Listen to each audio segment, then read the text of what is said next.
உறவு மலரும் புனித இடம் ஆலயம், உள்ளம் ஒன்று சேரும் இடம் ஆலயம்.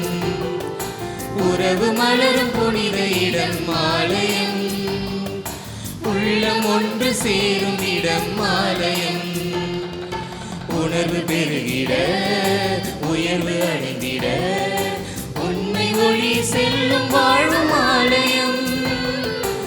ஆலயம் ஆலயம் ஆலயம் ஆலயம். உறவு மலரும் புனித இடம் ஆலயம், உள்ளம் ஒன்று சேரும் இடம் ஆலயம்.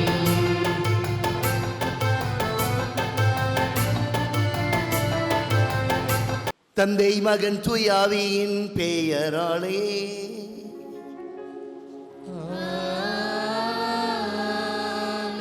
நம் தலைவராம் இயேசுவின் புரட்சி வணக்கங்களும் இறை தந்தை தாயின் அன்பும் தூய ஆவியின் நட்புறவும் நம் அனைவரோடும் இருப்பதாக.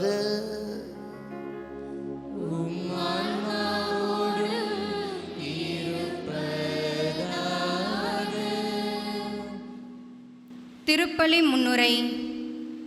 இறை இயேசுவின் பாதுகாப்பிலும் அன்னை மரியின் அரவணைப்பிலும் வாழ்ந்து கொண்டிருக்கின்ற இறை மக்களே, இன்று நமது பங்கின் 18ஆம் ஆண்டு தேர்விழாவை கொண்டாடக்கூடியுள்ள நாம், மீட்பின் பாதையில் இயேசுவுடன் பயணித்தவளே என்ற சிந்தனையை குறித்து ஆழ்ந்து தியானிக்க அழைக்கப்பட்டிருக்கின்றோம். என்னை பின்பற்ற விரும்பும் எவரும் தன்னலம் துறந்து தம் சிலுவையை தூக்கிக் கொண்டு என்னை பின்பற்றற்றும் என்ற இறை வார்த்தைக்கு இலக்கணமாக வாழ்ந்து, இயேசுவை உதிரத்தில் சுமந்து துடிப்புள்ள இளைஞனாய் வளர்த்து, கல்வாரி கழுமரம் வரை பல சிலுவைகளை சுமந்து இயேசுவுடன் பயணித்து மீட்பு திட்டத்தை நிறைவேற்றியவள் நம் அன்னை மரியாள். இத்தகைய அன்னையின் பிள்ளைகள் என சொல்லிக்கொள்ளும் நாமும் அன்னை மரியாள் நமக்கு காட்டிய முன்மாதிரியை பின்பற்றி இயேசுவுக்காக அனைத்தையும் இழக்கும் மனநிலை நம்மில் உருவாகவும், இயேசுவின் பாதையில் தொடர்ந்து பயணித்திடவும் வரம் வேண்டி பக்தியுடன் இத்திருப்பலியில் பங்கேற்போம்.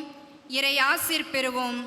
இறை ஆசீரை நிறைந்த முறையிலே நாம் பெற்றிட, அதன் அடிப்படையில் நம்முடைய வாழ்வுடைய அனுபவங்களை பெருக்கிட, நம்மையே தயார் செய்கின்ற வகையிலே நம்முடைய தவறுகள், பாவங்கள், குற்றங்கள் அனைத்தையும் நினைவிற்கு கொண்டு வந்து அவற்றிற்காக ஆழ்ந்த மன வருத்தம் கொண்டு இறைவுடைய மன்னிப்பையும் இரக்கத்தையும் இறைஞ்சுவோம்.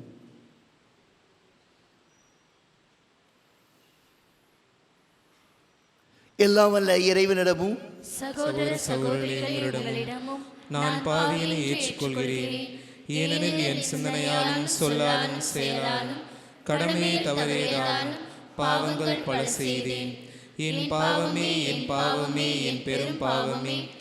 ஆகையால் எப்பொழுதும் கன்னியான புனித மரியாவையும் வானதூதர் புனிதர் அனைவரையும் சகோதர சகோதரி உங்களையும் நம் இறைவனாகிய ஆண்டவரிடம் எனக்காக வேண்டிக் கொள்ள மன்றாடுகிறேன்.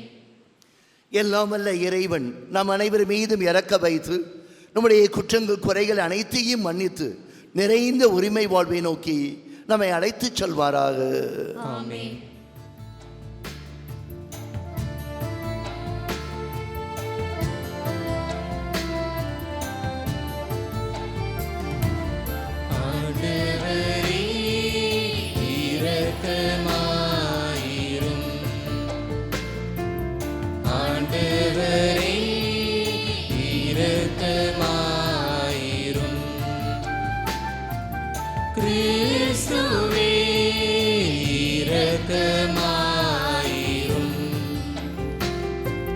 கிறிஸ்துவே இரக்கமாயிரும்.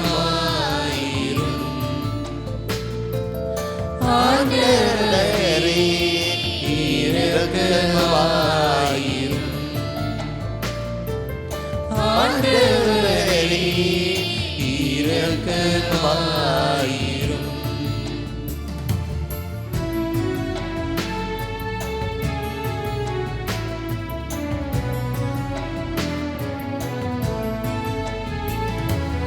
உன்னதங்களிலே கடவுளுக்கு மாட்சி உண்டாகுக. உலகினிலே நன்மனதோர்க்கு அமைதியும் ஆகுக. உம்மை புகழ்கின்றோம், உம்மை வாழ்த்துகின்றோம், உம்மை ஆராதிக்கின்றோம், உம்மை மாட்சிப்படுத்துகின்றோம். உமது மேலான மாட்சியின் பொருட்டு உமக்கு நன்றி கூறுகின்றோம். ஆண்டவராகிய இறைவா, வானுலக அரசரே, எல்லாம் வல்ல தந்தையாகிய இறைவா, ஒரே மகனாய் உதித்த ஆண்டவரே, இயேசு கிறிஸ்துவே, ஆண்டவராகிய இறைவா, இறைவனின் செம்மறியே, தந்தையின் திருமகனே, உலகின் பாவங்களை போக்குபவரே, எங்கள் மேல் இரக்கமாயிரும். உலகின் பாவங்களை போக்குபவரே, எங்கள் மன்றாட்டை ஏற்றருளும். தந்தையின் வலப்பக்கம் வீற்றிருப்பவரே, எங்கள் மேல் இரக்கமாயிரும். இயேசு கிறிஸ்துவே, நீர் ஒருவரே தூயவர், நீர் ஒருவரே ஆண்டவர், நீர் ஒருவரே உன்னத தூய ஆவியாரோடு தந்தையாகிய இறைவனின் மாட்சியில் இருப்பவர் நீரே.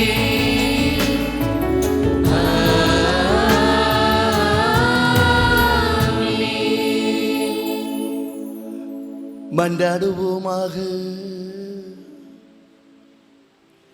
ஆதியும் அந்தமும் இல்லா ஆண்டவரே, காலம் நிறைவுற்ற சமயத்திலே மாநில வர்க்கத்தின் படைப்பின் முழுமையான விடுதலைக்காக உம்முடைய ஏக குமாரனை இந்த மண்ணிற்கு அனுப்ப சித்தம் கொண்டவராக அந்த நாசரேத்து நங்கை மரியாவை தேர்வு செய்தாய்.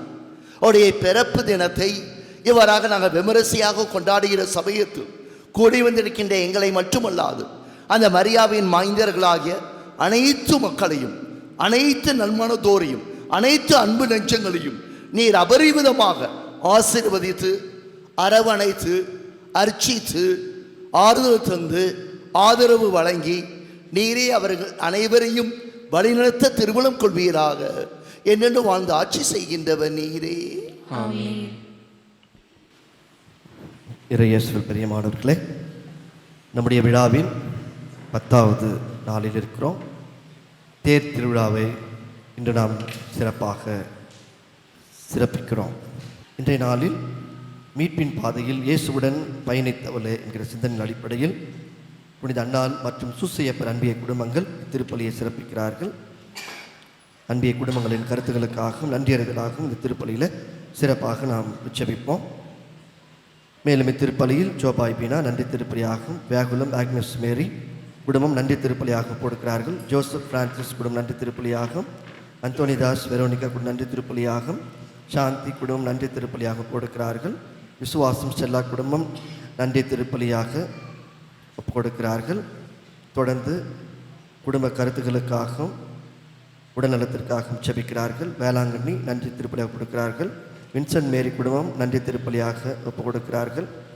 ஜெராட் அக்ஸீலியா குடும்பம் நன்றி திருப்பலியாகவும், ராஜேந்திரன் அருள் தேன்மொழி குடும்பம் நன்றி திருப்பலியாகவும், ஜார்ஜ் தாமஸ் வெரோனிகா குடும்பம் நன்றி திருப்பலியாகவும் ஒப்புக் கொடுக்கிறார்கள். பால்ராஜ் ரோஸ்மேரி குடும்பம் நன்றி திருப்பலியாகவும், டோம்னிக் சாவியோ ஜெர்ரி குடும்பம் நன்றி திருப்பலியாகவும் ஒப்புக் கொடுக்கிறார்கள். சங்கர் நாகவல்லி 18வது திருமண வருடாந்திர நாளில் நன்றி திருப்பலியாக ஒப்புக் கொடுக்கிறார்கள். ஜேஎஸ் லேபிள்ஸ் நிறுவனம் நன்றி திருப்பலியாகவும் சிறப்பு கருத்துக்காக ஜெபிக்கிறார்கள். சுந்தர்ராஜ் குடும்பம் நன்றி திருப்பலியாகவும், ஸ்வீட்லின் நல்ல படிப்புக்காக ஜெபிக்கிறார்கள். சோஃபியா கிளாடிஸ் திருமணம் நல்ல முறையில் நடைபெற சிறப்பாக ஜெபிக்கிறார்கள். ராஜா இவருடைய உடல்நலத்திற்காக சிறப்பாக ஜெபிக்கிறார்கள். எட்டியப்பன் காந்திமதி தம்பதியினர் 20ஆம் ஆண்டு திருமண வருடாந்திர நாளில் நன்றி திருப்பலியாக கொடுக்கிறார்கள். Xavier Sathish, Sahaya Revathi, Antony Arul Elvin, Lourdu Fenila குடும்பம் நன்றி திருப்பலியாக கொடுக்கிறார்கள். Anthony Kalairajan, Virgin Vasanthi, Joyce Renilda, Sweetlin Praseeda குடும்பம் நன்றி திருப்பலியாக கொடுக்கிறார்கள். காஸ்மோஸ் செல்வி குடும்பம் நன்றி திருப்பலியாகவும் சிறப்பு கருத்துக்காக ஜெபிக்கிறார்கள். இன்று உபயம் செய்து நன்றி திருப்பலியாக கொடுக்கிறார்கள். லூயிஸ் சுஜா குடும்பம் மகளுடைய திருமணம் நல்ல முறை நடைபெறும் சிறப்பாக ஜெபிக்கிறார்கள். சுமதி ரவிஸ்டன், மார்க் மெபின், மார்க் பியூலின் குடும்பம் நன்றி திருப்பலியாக கொடுக்கிறார்கள். மரிய மகேஷ் ஜெசிந்தா குடும்பம் நன்றி திருப்பலியாக கொடுக்கிறார்கள். மேலும் இத்திருப்பலியில் மிஸ்டர் அண்ட் மிஸ்ஸஸ் சாந்தப்பன், இருதயராஜன் இவருடைய ஆண்மையை பாட்சிக்காகவும் இத்திருப்பலியானது ஒப்புக் கொடுக்கப்படுகிறது. தொடர்ந்து நம்முடைய அருட்தந்தையினுடைய சிறப்பு கருத்துக்களுக்காகவும், நல்ல உடல்நலத்திற்காகவும் மற்றும் நம்முடைய பங்கினுடைய சிறப்பு கருத்துக்களுக்காகவும், பங்கிருக்கிற அனைத்து குடும்பங்களையும் இறைவன் நிறைவாக அன்னை வழியாக ஆஸ்வதிக்கவும், நாம் பெற்று வருகின்ற அனைத்து நன்மைகளுக்கும் முழுமையாக நாம் எல்லோரும் சேர்ந்து அன்னைக்கு நன்றி செலுத்தி இந்த பலியில் ஒப்புக் கொடுப்போம். தொடர்ந்து முழுமையாக நம்மை இந்த தொற்றிலிருந்து இறைவன் விடுவிக்க வேண்டும், அன்னையினுடைய மேலான பரிந்துரையில் நம் அனைவரையும் பாதுகாக்க வேண்டும் என்றும் இந்த திருப்பலியிலே சிறப்பாக ஜெபிப்போம். முதல் வாசகம் புனித பவுல் ரோமேருக்கு எழுதிய திருமுகத்திலிருந்து வாசகம். அதிகாரம் 5, இறை வார்த்தைகள் 12 மற்றும் 18 20 வரை. ஒரே ஒரு மனிதன் வழியாய் பாவம் இந்த உலகத்தில் நுழைந்தது. அந்த பாவத்தின் வழியாய் சாவு வந்தது. அதுபோலவே எல்லா மனிதரும் பாவம் செய்ததால் எல்லா மனிதரையும் சாவு கவ்விக்கொண்டது. ஆகவே ஒருவரின் குற்றம் எல்லா மனிதருக்கும் தண்டனை தீர்ப்பாய் அமைந்தது போல் ஒரே ஒருவரின் ஏற்புடைய செயல் எல்லா மனிதருக்கும் வாழ்வளிக்கும் விடுதலையை தீர்ப்பாய் அமைத்தது. குற்றம் செய்ய வாய்ப்பு பெருகும்படி சட்டம் இடையில் நுழைந்தது. ஆனால் பாவம் பெருகிய இடத்தில் அருள் பொங்கி வழிந்தது. இவ்வாறு சாவின் வழியாய் பாவம் ஆட்சி செலுத்தியது போல நம் ஆண்டவர் இயேசு கிறிஸ்துவின் வழியாய் அருள் ஆட்சி செய்கிறது. இந்த அருள்தான் மனிதர்களை கடவுளுக்கு ஏற்புடையவர்களாக்கி நிலைவாழ்வு பெற வழிவகுக்கிறது. ஆண்டவரின் அருள்வாக்கு. இறைவனுக்கு நன்றி.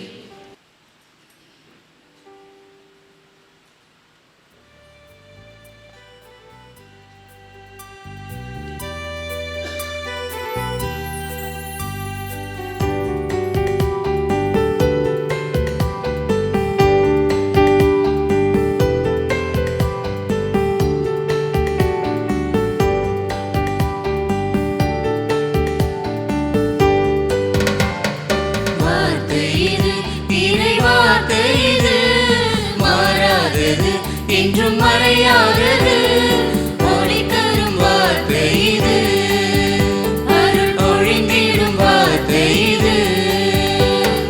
வார்த்தை இது, இறை வார்த்தை இது, மாறாதது என்றும் மறையாதது ஒளி தரும் வார்த்தை இது, அருள் பொழிந்திடும் வார்த்தை இது.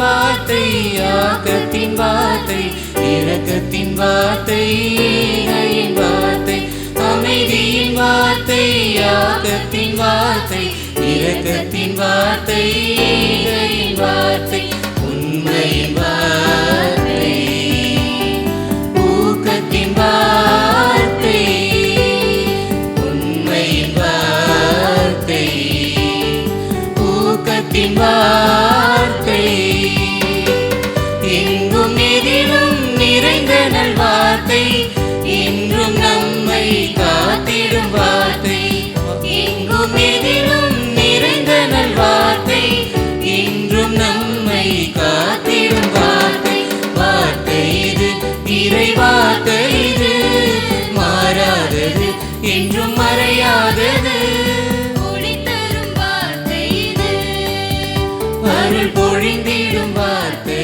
இது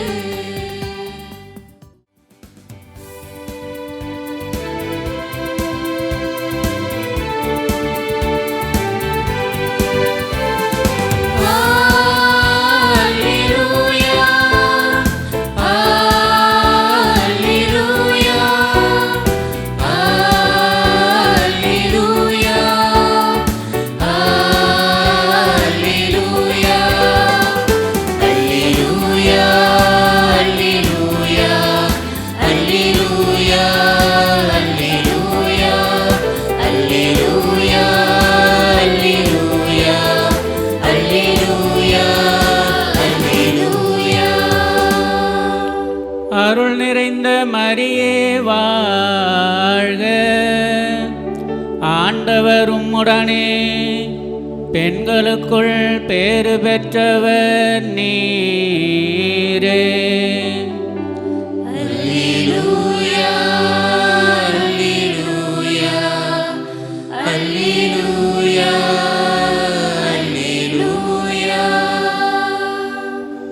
ஆண்டவர் உங்களோடு இருப்பாராக.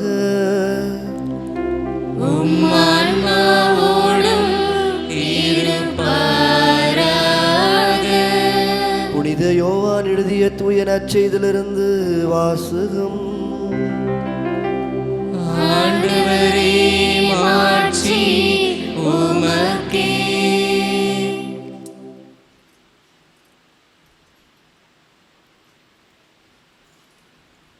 யோவான் நற்செய்தி அதிகாரம் 19 இறை வார்த்தைகள் 25 முதல் 27 முடிய.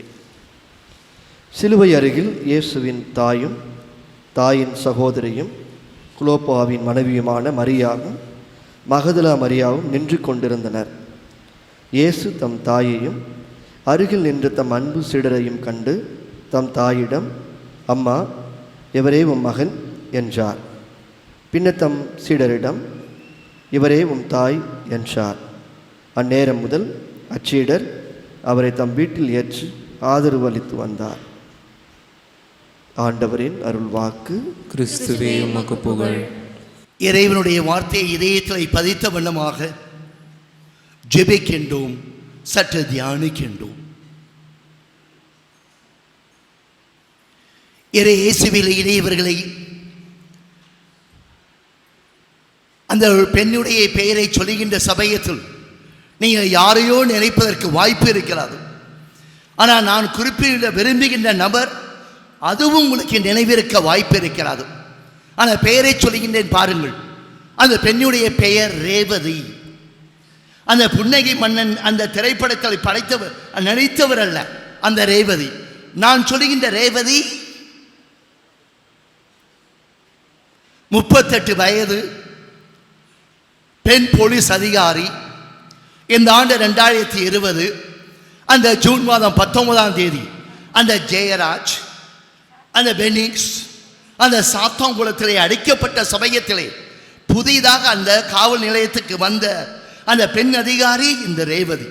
வந்த ஒரே மாதம் கூட முடியவில்லை. அச்சமயத்தில் இந்த இரவு பணிக்கு அவளை நியமனம் செய்திருந்தார்கள். அந்த ஏறக்குறைய 9 மணிக்கு வந்திருக்கின்றாள். அந்த சமயத்தில் ஒரு இல்ல தலைவன் அந்த சந்தோஷ் என்பவர் அதனுடைய மனைவி ரேவதியை அந்த காவல் நிலையத்துக்கு வந்து விட்டு சென்றிருக்கின்றார். நுழைந்த சமயத்திலே பார்க்கின்றார் அந்த ஜெயராஜையும் அந்த பென்னிக்ஸையும் அந்த காவல் நிலையத்தில் இருந்த அனைவரும் லத்தியால் அடிக்க, அந்த அடித்ததை பார்த்த சமயத்திலே அதிர்ந்து நின்றவள். இருந்தவர்கள் நினைத்தார்கள், அந்த காவல்துறை நினைத்தது, அந்த அதிகார பெருமக்கள் நினைத்தார்கள், இவள் புதியவள் பெண்ணானவள் என்று சொல்லி அதை துச்சலமாக நினைத்தார்கள். ஆனால் இன்றைய தினம் அந்த தேசமே அந்த ரேவதியை பேசுகிறது. தமிழகம் அவருக்கு தன்னுடைய வீர வணக்கத்தையும் தெரிவிக்கிறது. காரணம் ஒன்றே ஒன்றுதான். நான் இந்த கடந்த 3 தினங்களை சிந்தித்து வந்தோமே, அந்த சிந்திப்பை முத்தாய்ப்பாக என்னை இந்த மறை சிந்தனையிலும் இந்த தியான கருத்தலையும் இந்த திருப்பலியிலும் பங்கெடுக்கின்ற சமயத்தில் ஒருமித்து பார்க்கின்ற போது நான் அதை பற்றி என்னையை தயார் செய்து கொண்டு இருந்த சமயத்திலே என்னுடைய நினைவுக்கு வந்தவள் இந்த ரேவதி. முதல் தினம் நினைவு இருக்கிறதா? ஆகட்டும் என்று சொல்லி இறை வார்த்தைக்கு பணிந்தவள் இந்த மரியா என்று சொன்னோம். பணிந்தவள், அதை நான் விவரம் தந்த சமயத்தில் இப்படி சொன்னேன், அந்த பணிவுக்கே வேண்டும் ஒரு துணிவு வேண்டும். அதை எங்கனமாகும் என்று கேட்டு அந்த துணிவு வேண்டும். அந்த துணிவும் பணிவையும் கொண்டவள் இந்த மரியாள் என்று சொன்னேன். ரேவதிக்கு இருந்தது. அந்த சமயத்திலே குரல் எழுப்ப முடியவில்லை, பணிந்து இருந்தான். ஆனால் காலப்போக்கிலே இது மக்களுடைய கவனத்திற்கு அந்த சாத்தாங்குளன் வந்த சமயத்திலே தமிழகமும் மற்றவர்களும் பேச ஆரம்பித்த நேரத்திலே இந்த ரேவதி துணிவு கொண்டவள். அந்த சமயத்திலே எடுத்து சொன்னவள், உண்மையே கக்கியவள். 4 பக்கம் அனைத்தையும் விவரத்துடன் எழுதி அந்த மதுரை அந்த நீதிமன்றத்திலே சமர்ப்பித்தவள். இறுதியாக கையொப்பமிடுகின்ற சமயத்தில் கூட அந்த ரேவதிக்கு சற்று அச்சமாக இருந்திருக்கிறார். அப்போது ஒரு கேள்வியை கேட்டிருக்கின்றான்.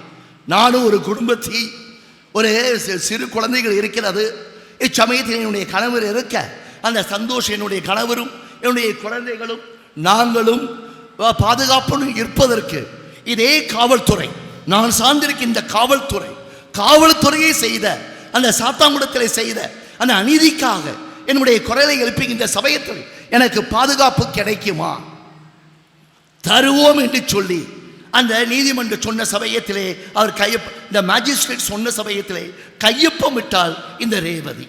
நேற்றைய தினம் நம்முடைய சிந்தனையாக தியானமாக அந்த நற்கரணையை வாங்குவது மட்டுமல்ல, அந்த நற்கரணையை விழுங்குவது மட்டுமல்ல, அதற்கு மேலாக நற்கரணையாக வாழ்வது, நல்லது என்று தெரிந்த பிறகு, நன்மை என்று புரிந்த பிறகு, நேர்மை என்று தெளிவு கண்ட பிறகு அந்த உண்மையை சொல்லுகின்ற அப்படிப்பட்ட ஒரு வக்கு, ஒரு வைராக்கியம், ஒரு வீரியம், ஒரு விழிப்பு, அதுதான் விசுவாசம். ஆனால் அந்த ரேவதி மாற்று மதத்தை சார்ந்தவள். இந்த வார்த்தைக்கெல்லாம் அவருக்கு பதம் தெரிவதற்கு வாய்ப்பே இல்லை. ஆனால் வாழ்ந்தால் நற்கரணியாக அந்த நீதிபதிக்கு முன்னதாக அந்த உண்மையை எடுத்து சொன்ன சமயத்திலே நற்கரனை வெறும் சிந்தனையாக வைத்துக் கொள்ளாமல், வெறும் சொல்லாக மட்டுமல்லாது அதை எழுத்து வடிவிலை தந்து இதற்கான விசாரணைக்கு நான் முழு ஒத்துழைப்பும் ஆதரவும் தருகின்றேன். நான் சார்ந்த காவல்துறையே இப்படிப்பட்ட அக்கிரமத்தை செய்கின்ற சமயத்தில், அநீதியை செய்கின்ற சமயத்தில், அந்த அநியாயத்தை செய்கின்ற சமயத்தில், அட்டூழியம் செய்கின்ற சமயத்தில் என்னுடைய குரல்களை எழுப்பக்கூடிய ஒரு அப்படிப்பட்ட ஒரு வக்கு, அந்த வார்த்தையை அவர் பயன்படுத்தியிருக்க தேவையில்லை. ஆனால் செய்தால், காட்டினால் அந்த நற்கரணையாக வாழ்ந்தார் என்று இறை தந்தை பூரித்திருப்பார். மார்க்கெழுதிய நற்செய்தி பிரிவு 1 திருவசனம் 10-11 வானம் பிளக்க அந்த இயேசு அந்த யோர்தானிலே திருமுழுக்கு பெற்றுக் கொண்டிருந்த சமயத்திலே மேலிருந்து ஒரு குரல் கேட்டது. அது உங்களுக்கு நினைவு இருக்கும். இவர் என்னுடைய அன்பார்ந்த அது 2000 ஆண்டுகளுக்கு முன்னதாக அந்த யோர்தான் ஆற்றிலே நாசரேத்தோடு அந்த இயேசுவை பற்றி இறை தந்தை சொன்னது. இந்த ஜூன் மாதம் 23ஆம் தேதி இந்த 2020 அந்த ரேவதி அந்த வார்த்தைகளை எடுத்து சொன்ன சமயத்திலே அதே இறை தந்தை பூரித்து போயிருப்பார். என் அன்பார்ந்த மகள், ஒரு ஆண் வர்க்கத்திற்கே அந்த காவல்துறை அந்த நிலையத்திலேயே இவள் மட்டும்தான் பெண் அதிகாரி, மற்றவர்கள் ஆண் அதிகாரிகள். ஆனால் அந்த ஆண் வர்க்கத்திற்கே ஒரு எச்சரிக்கையை தந்து உண்மையை எடுத்து சொன்ன சமயத்திலே அந்த அவளை படைத்த அதே இறை தந்தை, ஒரே இறை தந்தை, அந்த பரம இறை தந்தை நிச்சயமாக பூரித்து போயிருப்பார். இப்படிப்பட்டவர்கள் என்னுடைய சாயலை மட்டும் வாங்கவில்லை, என்னுடைய சக்தியை மட்டும் பெற்றிருக்கவில்லை, அதை சாத்தியப்படுத்தி ஒரு சமுதாயத்தையே, ஒரு புதிய சகாப்தத்தையே சமைத்தெடுக்கின்றார் என்று சொல்லி அந்த இறை தந்தை பூரித்திருப்பார். அன்பார்ந்த மகன் இயேசு, அன்பார்ந்த மகள் இந்த நாசரேத்து நங்கை மரியா, அன்பார்ந்த மகள் அந்த ரேவதி என்று அதே இறை தந்தையும் தாயுமானவன், அந்த இறை பெற்றோரானவன் பூரித்து போயிருப்பான். அது நேற்றைய தினம் நற்கருணையா வாழ்வது. இன்றைய தினம் எனக்கு தரப்பட்டிருக்கின்ற தலைப்பு, நாம் சிந்திக்க தியானிக்க வந்திருக்கின்ற தலைப்பு, மீட்பின் பாதையிலே இயேசுவுடன் பணித்தவள் இந்த மரியா. மரியாவுக்கு ஒரு கை தட்டுங்க.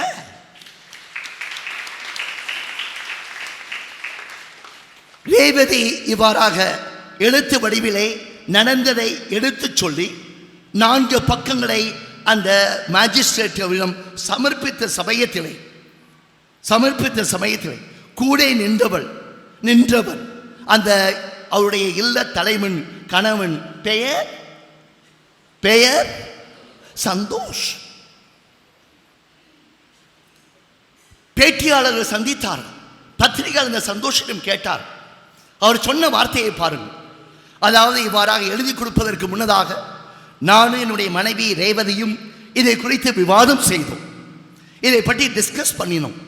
எங்களுக்கே தயக்கம் இருந்ததை மறுக்க முடியாது. குழந்தைகளை பார்க்க வேண்டும், குடும்பத்தை பார்க்க வேண்டும். இப்போதுதான் நான் 38, என்னுடைய மனைவிக்கு எனக்கு 41. இந்த சின்ன வயதிலே இப்படி நாங்கள் அசாதாரணமான ஒரு கட்டத்தை, ஒரு அனுபவத்தை எடுக்க வேண்டுமா என்று எங்களுக்குள்ளே விவாதம் செய்து பார்த்தோம். அதனுடைய நேர்மறையான எதிர்மறையான அனைத்து அம்சங்களையும் சற்று அலசி பார்த்தோம். ஆனால் அந்த சமயத்தில் என்னுடைய மனைவி சொன்னான், இது சந்தோஷம் சொன்னது, என்னுடைய மனைவி ரேவதி சொன்னான், மனசாட்சியின் அடிப்படையிலே நாம் சொல்வது நல்லது, வருவது வரட்டும். அப்படி சொன்ன சமயத்தில் இந்த திரு சந்தோஷுடைய வார்த்தையை பாருங்கள். அவர் சொன்ன வார்த்தையை பாருங்கள். என்னுடைய மனைவியை பற்றி எனக்கு தெரியும், மிகவும் எனக்கு நெஞ்சத்துக்கு நெருக்கமானவர், பிடித்தமானவர். ஆனால் இந்த வார்த்தையை அவள் சொன்ன சமயத்திலே என்னுடைய மனைவியை பார்த்தே எனக்கே பூரிப்பு வந்தது. அப்போது நான் சொன்னேன், உனக்கு மனசாட்சியின் அடிப்படையிலே இந்த சாட்சியத்தை இறுதி வரை வருவது வரட்டும் என்று சொல்லி நீ அதை அப்படிப்பட்ட நிலைப்பாடை, செயல்பாடை எடுக்கின்ற சமயத்தில் எனக்கு உடன்பாடு உண்டு. அப்போது சந்தோஷ் சொன்ன வார்த்தை, சொன்னதாக அவரை சொன்ன வார்த்தை, யூ டேக் த ஸ்டெப், நீ இந்த நடவடிக்கை எடுக்க, நான் இறுதி வரை உனக்கு தோழமையாக இருப்பேன். அதை தான் இன்றைய தலைப்பாக இருக்கிறார். இயேசுவுடன் தோழமை கொடுத்தவள் மரியா. அது இயேசு முன்னே செல்ல அந்த இயேசுடைய முதல் சீடத்தியாக இந்த மரியா பணித்தாள். மீட்பின் பாதையிலே அது தலைப்பு. இந்த சாத்தாங்குளத்து இந்த காவல்துறையை பொறுத்த மட்டும் குவைட் ஆப்போசிட். அந்த நிலைப்பாடு எடுத்தவர் ஒரு பெண்மணி, அந்த பாதையிலே பயணித்தவள் ரேவதி, அது உடன் பயணித்தவள் ஒரு ஆண், அவருடைய இல்ல தலைவன், அந்த கணவர் திரு சந்தோஷ். அவருக்கு ஒரு கைத்தட்டு தரணும், சந்தோஷத்துக்கு ரேவதி கைத்தட்டு தரணும். இதெல்லாம் இந்த ஆலயத்திலே கேட்டுவிடலாம், ஆனால் நம்முடைய உள்மனத்தை நாம் கேட்க வேண்டும். மரியாவுக்கு நம்முடைய வணக்கங்களையும் வாழ்த்துக்களையும் தெரிவித்த பிறகு அந்த ரேவதி வாழ்கின்ற, அந்த சந்தோஷ் வாழ்கின்ற அதே காலகட்டத்தில் வாழ்கின்ற நீங்களும் நானும் நம்மையே கேட்டு பார்க்க வேண்டும். நானும் வீராப்பாக பேசுகின்றேன், ஆனால் நானே சிந்தித்து பார்த்தேன். அந்த சந்தோஷத்தில் நான் இருந்தால், அந்த ரேவதி என்னுடைய மனைவியாக இருந்தால், நான் இந்த நிலைப்பாடை எடுத்திருப்பதோ எனக்கு ஐயப்பாடு இருக்கிறார். அந்த ஐயத்தை தவிர்க்க, அந்த நேர்மை நன்மை உண்மை என்று தெரிந்த பிறகு நாம் உடன்பாடுக்கு முன்வருகின்ற சமயத்தில் மரியா மட்டும் இயேசுவுடன் பயணிக்கவில்லை, நீங்களும் நானும் பயணிக்கின்றோம். அதற்காக இன்றைய தினம் ஜெபிக்க இருக்கின்றோம். இந்த 3 தினம் தியானத்துடைய முத்தாய்ப்பாக, சிகரமாக, இமயமாக இன்றைய சிந்தனையை நாம் பகிர்ந்து கொள்கிற சமயத்தில் இந்த ஜெபம் வேண்டும். மரியாள் 2000 ஆண்டுகளுக்கு முன்னதாக வாழ்ந்தவள். அந்த மீட்பின் பாதையிலே தன்னுடைய மகன் இயேசுவுடன் முதல் சீலத்தியாக பணித்தவள். அதனுடன் முற்றுப்புள்ளி வைக்கக்கூடாது, அதனுடன் ஒரு கமா போட வேண்டும். பணித்தவள் கமா. அந்த மரியாவுடன் அந்த மீட்பின் பாதையிலே பயணிக்க வேண்டியவர்கள் நீங்களும் நான். அந்த மரியாள் பயணித்தாள். நாணயத்தோடு ஒரு பக்கம். It's only one side of the coin. நாம் பயணம் செய்வோம். நாம் அத்தகைய முறையிலே இந்த 21வது நூற்றாண்டிலே வாழ்ந்து காட்டுவோம் என்று சொல்லுகிற சமயத்தில் தான் அந்த நாணயம் முழுமை பெறுகிறார். There's one page of the paper. Never ever we have come across a paper without 2 pages. எந்த தாளையும் நீங்க பார்க்க முடியாது. எந்த தாளையும் பார்க்க முடியாது. எந்த தாளுக்கும் 2 பக்கங்கள் உண்டு. அந்த ஒரு பக்க தாளை பார்க்க இயலாது. அதுபோலவே 2 பக்கம் நாணயம் இருக்க வேண்டும். இந்த ஒரு பக்கம் நாணயம் இருப்பது சல்லா காசு. 2 பக்கம் நாணயத்துடைய அச்சு இருக்கின்ற சமயத்தில் தான் அது செல்லும் காசு. அப்ப ஒரு பக்கம் மரியா இயேசுவுடன் பயணிக்க, அந்த மரியாவுடைய அன்பின் மைந்தர்களாக அந்த ரேவதி இருக்க முடியும் என்றால், அந்த சந்தோஷம் இருக்க முடியும் என்றால், why not you, why not I, why not we? நான் இப்போது பேசுவது ரேவதிக்கு செல்லுமோ என்னமோ, என்னுடைய இந்த குரல் அவளுக்கு கேட்குமோ என்னமோ, ஆனால் நாம் பாராட்டை கைத்தட்டினோமோ அவளுக்கு கேட்டிருக்குமோ என்னமோ தெரியாது. ஆனால் நமக்கு கேட்க வேண்டும். If Revati can do, if Santosh can do, why not you, why not I, why not we? சிந்தனையை நீட்டுகின்றேன். இயேசு காலத்திலே அந்த யூதேயா, அந்த சிறிய நாட்டிலே 6 லட்சம் யூதர்கள் இருந்தார். That was a population. இன்னைக்கு மில்லியன்ஸ், பில்லியன்ஸ், கோடிக்கணக்கில் பேசுகின்றோம். உலகத்தை பொறுத்த மட்டும் 727 கோடி மக்கள் இருக்கின்றார்கள். அந்த 727லே 128 நம்முடைய இந்தியாவிலே இருக்கின்றார்கள். அப்படி என்று பார்க்கின்ற சமயத்தில் உலக மக்கள் தொகையிலே 17 விழுக்காடு நம்முடைய பாரத தேசம் பெற்றிருக்கிறது. அப்படி என்றால் 6இல் ஒரு பகுதி மக்கள் இனம் இந்த தேசத்திலே இருக்கின்றார்கள், நமது தேசத்திலே இருக்கின்றார்கள். மற்றொரு விதமாக சொல்ல வேண்டும் என்றால், அந்த வையகத்திலே, இந்த பூமியிலே, இந்த பூமி தாயின் மீது நடைபெறுகின்ற மாந்தரிலே 6இல் ஒருவர் இந்தியர். 1/6 of the world population is nothing but the Indian population. இன்னும் 2035 கணக்கு சொல்லுகின்றார். நாம் பேசுவது 2020, 2035 கணக்கு சொல்லுகின்றார். அச்சமயத்திலே நம்முடைய மக்கள் தொகை இன்னும் கூடும்.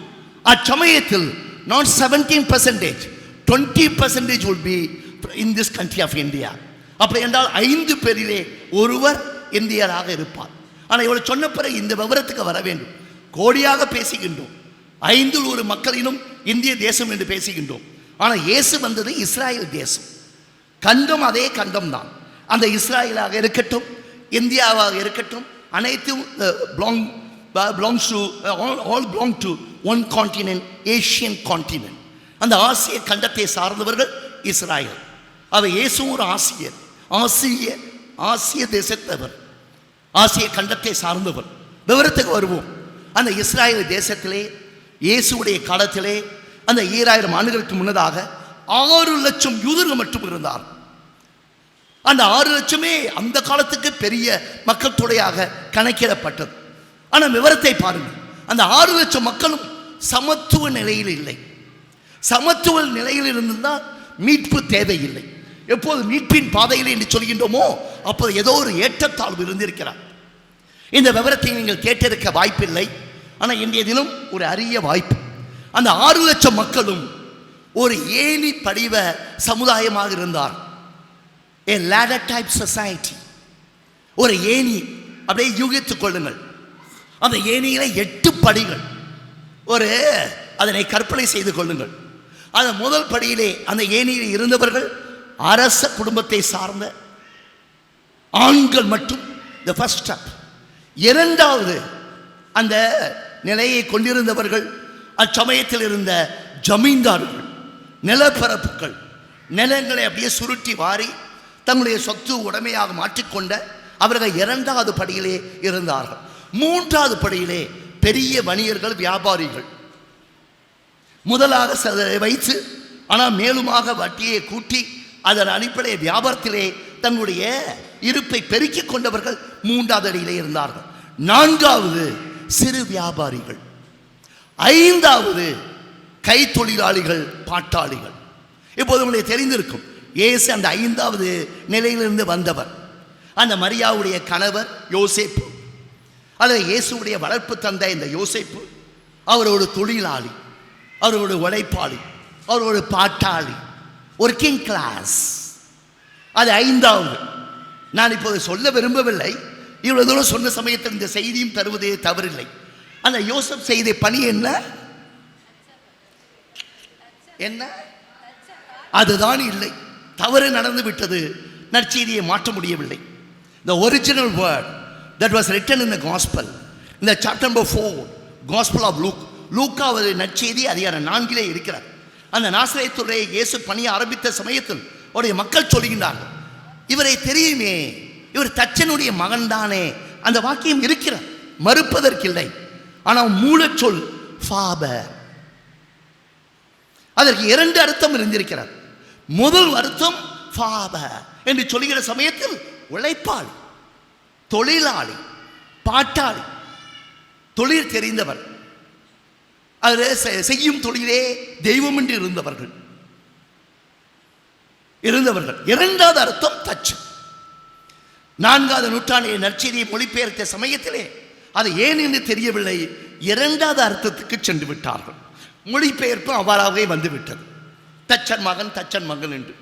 நீங்களும் நானும் 4வது நூற்றாண்டிலே வாழ்ந்திருந்தால் அந்த ஒரிஜினல் நற்செய்தியை வாசிக்கின்ற சமயத்தில், அந்த மூளை நூலை வாசிக்கின்ற சமயத்தில் தொழிலாளியின் மகன் தானே, அதுதான் இருந்தது. அவருடைய தந்தை என்ன செய்தார் என்று சொல்லாமல் இதை நாம் மேற்கொண்டு செல்வதற்கு சாத்தியமில்லை. சொல்லிடலாம், விவரத்தை சொல்ல மாட்டேன், நேரம் இல்லை, தேவையில்லை. வேண்டுமென்றால் பிறகு நீங்கள் கேளுங்கள், உங்களுக்கு அத்துவாரியாக நான் சொல்லுகின்றேன். இயேசுடைய தந்தை அந்த யோசேப்பு செய்த பணி தச்சு தொழில் அல்ல. எது தெரியுமா? வாஸ் ஏ மேசன், கட்டடம் கட்டுகின்றவர். இயேசு நன்றாக தெரிந்திருக்கிறார். அந்த கட்டட தொழிலை பற்றி பேசுகிறார். மூளைக்கல் என்று சொல்லுகின்றார், மணலிலே கட்டாதீர்கள் என்று சொல்லுகின்றார், பாறையிலே கட்டுங்கள் என்று சொல்லுகின்றார், பாதியிலே கட்டிவிட்டு கட்டியதை முடிக்காமல் தவிக்காதீர்கள் என்று சொல்லுகின்றார், திருச்சபையை கட்டுவேன் என்று சொல்லுகின்றார். அந்த பேதுரு அந்த பாறையின் மீது கட்டுவேன் என்று சொல்லுகின்றார். அவர் விளக்கப்பட்ட கல்லை அடிக்கலாக மாட்டியது என்று சொல்லுகின்றார். அத்துப்பொடியாக பேசுகின்றார். அவர் கற்றுக்கொண்டது நாட் கார்பென்ட்ரி, மேசனரி, தச்ச தொழில் அல்ல, அந்த கட்டும் தொழில். அதற்கு ஒரு காரணம் இருந்தது. அவர் அந்த கட்டடம் கட்டுவதிலே இருந்து காலப்போக்கிலே மக்களை கட்டி எழுப்பினார். ஒரு புதிய சமுதாயத்தை அந்த மீட்பாக வைத்துக் கொண்டார். அந்த சமுதாயம், அவர் பார்த்த சமுதாயம், அந்த ஏணி படிவ சமுதாயம் 8 படிகளிலே இருந்தது, 8 நிலைகளிலே இருந்தது, 8 வகுப்புகளிலே இருந்தது. முதல் வகுப்பு சொன்னது போல அரசு ஆண்கள், 2வது வகுப்பு அது இந்த ஜமீன்தார்கள், நிலப்பரப்புகள், 3வது வகுப்பு யார்? வணிகர்கள், பெரிய வணிகர்கள், பிக் மர்ச்சன்ட்ஸ். 4வது வகுப்பு சிறிய வணிகர்கள், 5வது பாட்டாளிகள், தொழிலாளிகள், 6வது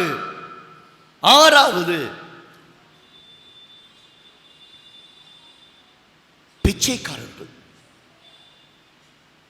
7வது தொழுநோயாளிகள். ஏனென்றால் அந்த சமயத்தில் தொழுநோய்க்கு மருந்து கண்டுபிடிக்கவில்லை. தொழிலாளிகள் சமுதாயத்தில் இருக்கக்கூடாது. 7வது வகுப்பினர் வெளியே இருக்க வேண்டும், அவரை தொடக்கூடாது. இன்னைக்கு கொரோனா வந்ததன் காரணத்தால் நாம் ஒரு டிஸ்டன்ஸ் வைத்திருக்கின்றோமே, இது இயேசு காலத்திலும் இருந்தது. அவர் காலத்தில் இந்த வைரஸ் இல்லை, ஆனால் தொழுநோய் இருந்தது. அந்த தொழுநோய் உள்ளவர்கள் புறம்பே இருக்க வேண்டும், குடும்பத்தை விட்டு பிரிந்திருக்க வேண்டும், சமுதாயத்தை விட்டு பிரிந்திருக்க வேண்டும், அது வெளியே இருக்க வேண்டும், அந்த பொதுவிலே இருக்கக்கூடாது, ஊரை சுற்றி வர வேண்டும், ஆனால் ஊருக்குள்ளே நடைபெயலக்கூடாது. இயேசுடைய காலத்தில் இருந்தது. ஆனால் அந்த சமயத்தில் சானிடைசர்ஸ் இல்லை, மாஸ்க் இல்லை. ஆனால் எப்படி சொல்லு, இந்த விவரத்தை பாருங்கள். ஆனால் இயேசுவுக்கு வித்தியாசமான மீட்பின் பாதை. இயேசு தொழுநோயை சந்தித்த சமயத்திலெல்லாம் அருகே சென்றார். அந்த தொழுநோயாளியை தொட்டார், குணப்படுத்தினார். அதை 7வது வகுப்பில் இருந்தார். 8வது வகுப்பில் இருந்தவர்கள்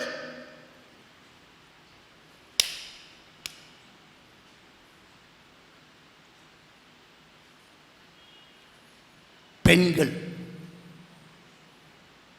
இந்த மரியாவும் அந்த 8வது படியிலிருந்து வந்தவள்.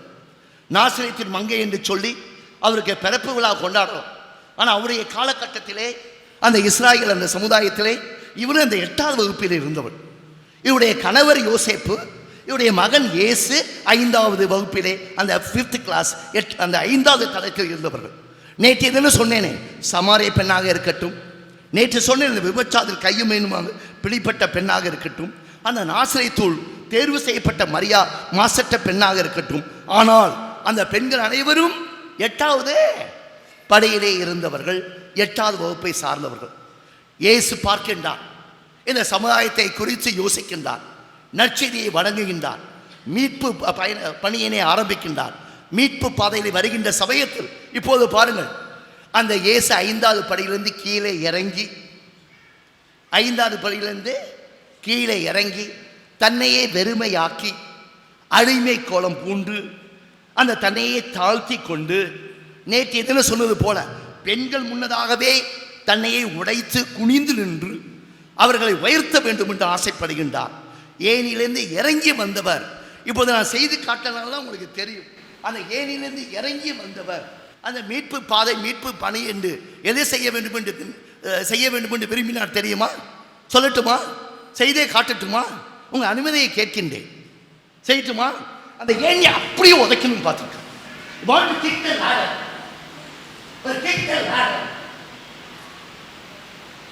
அந்த ஏனியை தகர்க்க விரும்பினார். அப்போது மேலே இருப்பவர்கள் கீழே வருவார்கள், கீழே இருப்பவர்கள் உயர்வார்கள். அந்த ஏற்றத்தாழ்வு நீக்கப்படுகிறார்கள், அந்த நீதி நியாயம் நிலைநிறுத்தப்படுகிறார். ஆண் பெண் அல்லது உயர்ந்தவர் தாழ்ந்தவர் என்ற அனைத்து பாகுபாடுகள் வேறுபாடுகள் உடைக்கப்படுகிறார். அதான் மீட்பு பாதை. அந்த வார்த்தையை கேட்கின்ற சமயத்திலே சாதாரணமாக தெரியலாம், மீட்பு பாதை என்று. மீட்டவர், தாழ்ந்த மக்களை மீட்டவர், அதற்காக இறங்கி வந்தவர். விண்ணிலிருந்து இறங்கி வந்தார், மனுவர் எடுத்தார். ஆனால் மண்ணிலே வந்த பிறகு தன்னுடைய நிலையிலே இல்லாமல் அவர் நடுத்தர வர்க்கத்தை சார்ந்தவர். அந்த 8 ஸ்டெப்ஸ் அந்த அடி என்று சொன்னால் முதல் 3 அடி உயர்மட்டம், டாப் கிளாஸ். இறுதியாக இருக்கின்ற 3 பிச்சைக்காரர்கள், தொழுநோயாளிகள், அடுத்து இறுதியாக இருக்கின்ற பெண்கள், அவர்கள்லாம் லோ கிளாஸ். அந்த 4ம் 5ம் இடையிலே இருக்கிறது மிடில் கிளாஸ். மரியா லோ கிளாஸ், இயேசு ஆணா இருக்கின்ற காரணத்தால மிடில் கிளாஸ். அவருக்கு ஒரு ஆசை இருந்திருக்கும், மிடில் கிளாஸ் அந்த ஏனியில மேலே ஏறலான்னு ஆசை இருக்கும். அது யாருக்குமே உண்டே, இயற்கையானது. அதை மாறி சென்றவர், எதிர்நீச்சல் போட்டவர், அந்த விதத்தில் மேலே இருந்தவர்களை சாடியவர், ஐயோ கேடு என்று சொன்னவர், அவர்களை குறித்து எச்சரிக்கை தந்தவர், அந்த அடித்தட்டு மக்களுக்காக தன்னுடைய குரலை எழுப்பியவர், அவர்களுக்காக எதையும் செய்ய துணிந்தவர். ஓய்வு தினமாக இருக்கட்டும், சட்ட திட்டமாக இருக்கட்டும், அந்த பாரம்பரியமாக இருக்கட்டும், அனைத்தும் உடைத்தவர். அந்த அப்பத்தை உடைத்தார் என்று நேற்று தினம் பேசுகின்ற சமயத்தில் தன்னையே உடைத்தார் என்று சொன்னேன். அப்பத்தை உடைப்பது அடையாளம், தன்னையே உடைத்துக் கொள்வது அதனுடைய அர்த்தம். ஆனால் சமுதாயத்தை உடைப்பது அழுத்தம். வார்த்தைகளை பாருங்கள், அப்பத்தை உடைப்பது அடையாளம், தன்னை உடைப்பது அர்த்தம், அதனுடைய அர்த்தம். அந்த அடையாளமும் அர்த்தமும் எதற்காக? அழுத்தம். சமுதாயத்தை உடைக்க வேண்டும், அந்த ஏணியை உடைக்க வேண்டும், அந்த ஏணியை சமமாக்க வேண்டும், அனைவரும் ஒருமித்த முறையிலே இருக்க வேண்டும், அங்கே நீதி நியாயம் நிலைநாட்டப்பட வேண்டும், நன்மையும் உண்மையும் நேர்மையும் வாய்மையும் வாழ்க்கையுடைய வரிச்சட்டங்களாக மாற வேண்டும். அதுதான் நற்செய்தி, அதுதான் மீட்பு பாதை, அதுதான் இறையாட்சி. அதுக்கு செய்ய வந்த சமயத்திலே இப்போது நாம் இயேசுவை பார்த்து பெருமையாக நினைக்கின்றோம். இந்த மரியாளும் சஞ்சலப்பட்டிருப்பார். தான் பெற்றெடுத்து வளர்த்த மகன் அந்த இயேசு ஒரு வார்த்தெடுத்து வந்தவன், 30 வயது இளைஞன், திருமணம் செய்யவில்லை, ஆனால் தனித்து இருக்கின்றான். அந்த தனிமையிலும் அவர் ஒரு பெருமைக்கான முறையிலே ஒரு வித்தியாசமான பணியை வைத்த சமயத்தில் மரியாள் உடனடியாக சந்தோஷப்பட்டு இருக்க வாய்ப்பில்லை. அவளும் ஒரு தாய் தானே, அவளும் ஒரு மனுஷி தானே, அவரு சாதாரண ஒரு பெண் தானே, ஞானம் இருந்தது இல்லை என்று சொல்ல வரவில்லை. ஆனால் அந்த பெண்ணுக்கும் ஒரு ஆசை இருந்திருக்கும், தன்னுடைய மகன் பெரியனை செய்வான், அதெல்லாம் ஆசை இருந்திருக்கும். புதுமை செய்த சமயத்தில் பெருமையாக இருந்திருக்கும். அந்த ஞானிகளுடன் உரையாடி ஓமைகளை எடுத்து சொன்ன சமயத்தில் அந்த தாயாருக்கு பெருமையாக இருந்திருக்கும். ஆனால் சாடிய சமயத்தில், எதிர்த்து பேசிய சமயத்தில், அந்த அதிகார வர்க்கத்தை அடித்து பேசிய சமயத்தில் அந்த மரியாவும் சஞ்சலப்பட்டிருப்பாள். She also would have suffered. ஆனால் உடன் பயணித்தாள். அதுதான் நம்முடைய தலைப்பு. சந்தோஷமாக, இனிப்பாக, இனிதாக, இதமாக இருக்கின்ற சமயத்தில் மட்டும் உடன் பயணிக்கவில்லை. கஷ்டமாக, கசப்பாக, அப்படிப்பட்ட கடினமாக, அப்படிப்பட்ட நெருக்கடி நெருடலாக இருந்த நேரங்களிலும் உடன் பயணித்தவள் இந்த மரியா. மரியாவுக்கு கை தட்டுங்க. பயணித்து இவரே 8வது படியிலே இருந்தவர். தன்னுடைய மகன் சமுதாயத்தை பரட்டுகிறான் என்று சொல்லி மரியா லூக்கா நற்செய்தி அதிகாரம் 1 வாசிக்கப் போவதில்லை. 43 56 அந்த மங்கள வார்த்தைகளிலே அந்த புகழ்ச்சி பாடல்களை இதே சொல்லுகின்றான். நாளை தினம் அதுதான் ஏறக்குறைய நற்செய்தியாக இருக்கும். மேக்னிஃபிகேட் ஆஃப் மேரி. மேரி சொல்லுகின்றார், என்னுடைய ஆன்மா இறைவனை எதற்கு அரியணையில் இருந்தவர்களை அகற்றினார், அந்த ஏணியிலே மேலே இருந்தவர்களை இறக்கினார், தாழ்ந்தோரை உயர்த்தினார், செல்வந்தரை வெறுங்கையராக அனுப்பினார், அடிமைகளை குறித்து கனிவு பார்வையினை நீட்டினார். அதுதான் மீட்பு பணி. மரியாள் தெரிந்து கொள்ள அந்த மீட்பின் பாதையிலே, அத்தகைய நற்செய்தி இறையாட்சி பாதையிலே உடன் பயணித்தவள் இந்த மரியாள். சிந்தனைக்கு வருகின்றேன். இன்னொரு 2-3 சிந்தனைகள் சுருக்கமாக முடிக்க வேண்டும். நீங்கள் இந்த சிந்தனைகளாம் மனதிலே வைத்து நாளைய தினம் இந்த மரியாவுக்கு பிறப்பு விழாவை கொண்டாடுகிற சமயத்தில் அந்த மரியாள் எப்படிப்பட்ட சிறப்பு செய்தவள் நாமும் செய்ய வேண்டும் என்று சபதம் செய்து கொள்ள வேண்டும். அந்த சபதத்தை ஒரு ஜபமாக இன்றைய தினமும் நாளைய தினம் அந்த இறைவனுடைய திருப்பாதத்திலே நாம் சமர்க்கின்ற போது மரியா மட்டுமல்ல, அந்த அன்பார்ந்த மகள், இயேசு மட்டுமல்ல, அந்த அன்பார்ந்த மகன், இந்த ரேவதி சந்தோஷ் மட்டுமல்ல, அன்பார்ந்த மக்கள், நீங்களும் நானும் அன்பார்ந்த மக்களாக இறை தந்தை தாக்கி இருக்க வாய்ப்பு உள்ளது. விவரத்துக்கு வருவோம். இயேசுடைய பிறப்பு விழாவை என்ன சொல்லுகின்றோம்? Happy happy.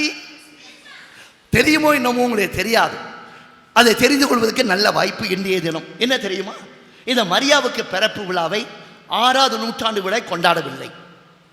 நல்ல வேளையாக உங்களுடைய அம்மா, நல்ல வேளையாக எங்கள் அம்மா, என்னுடைய அம்மா கொஞ்சம் லேட்டாக பெற்று போட்டாங்க.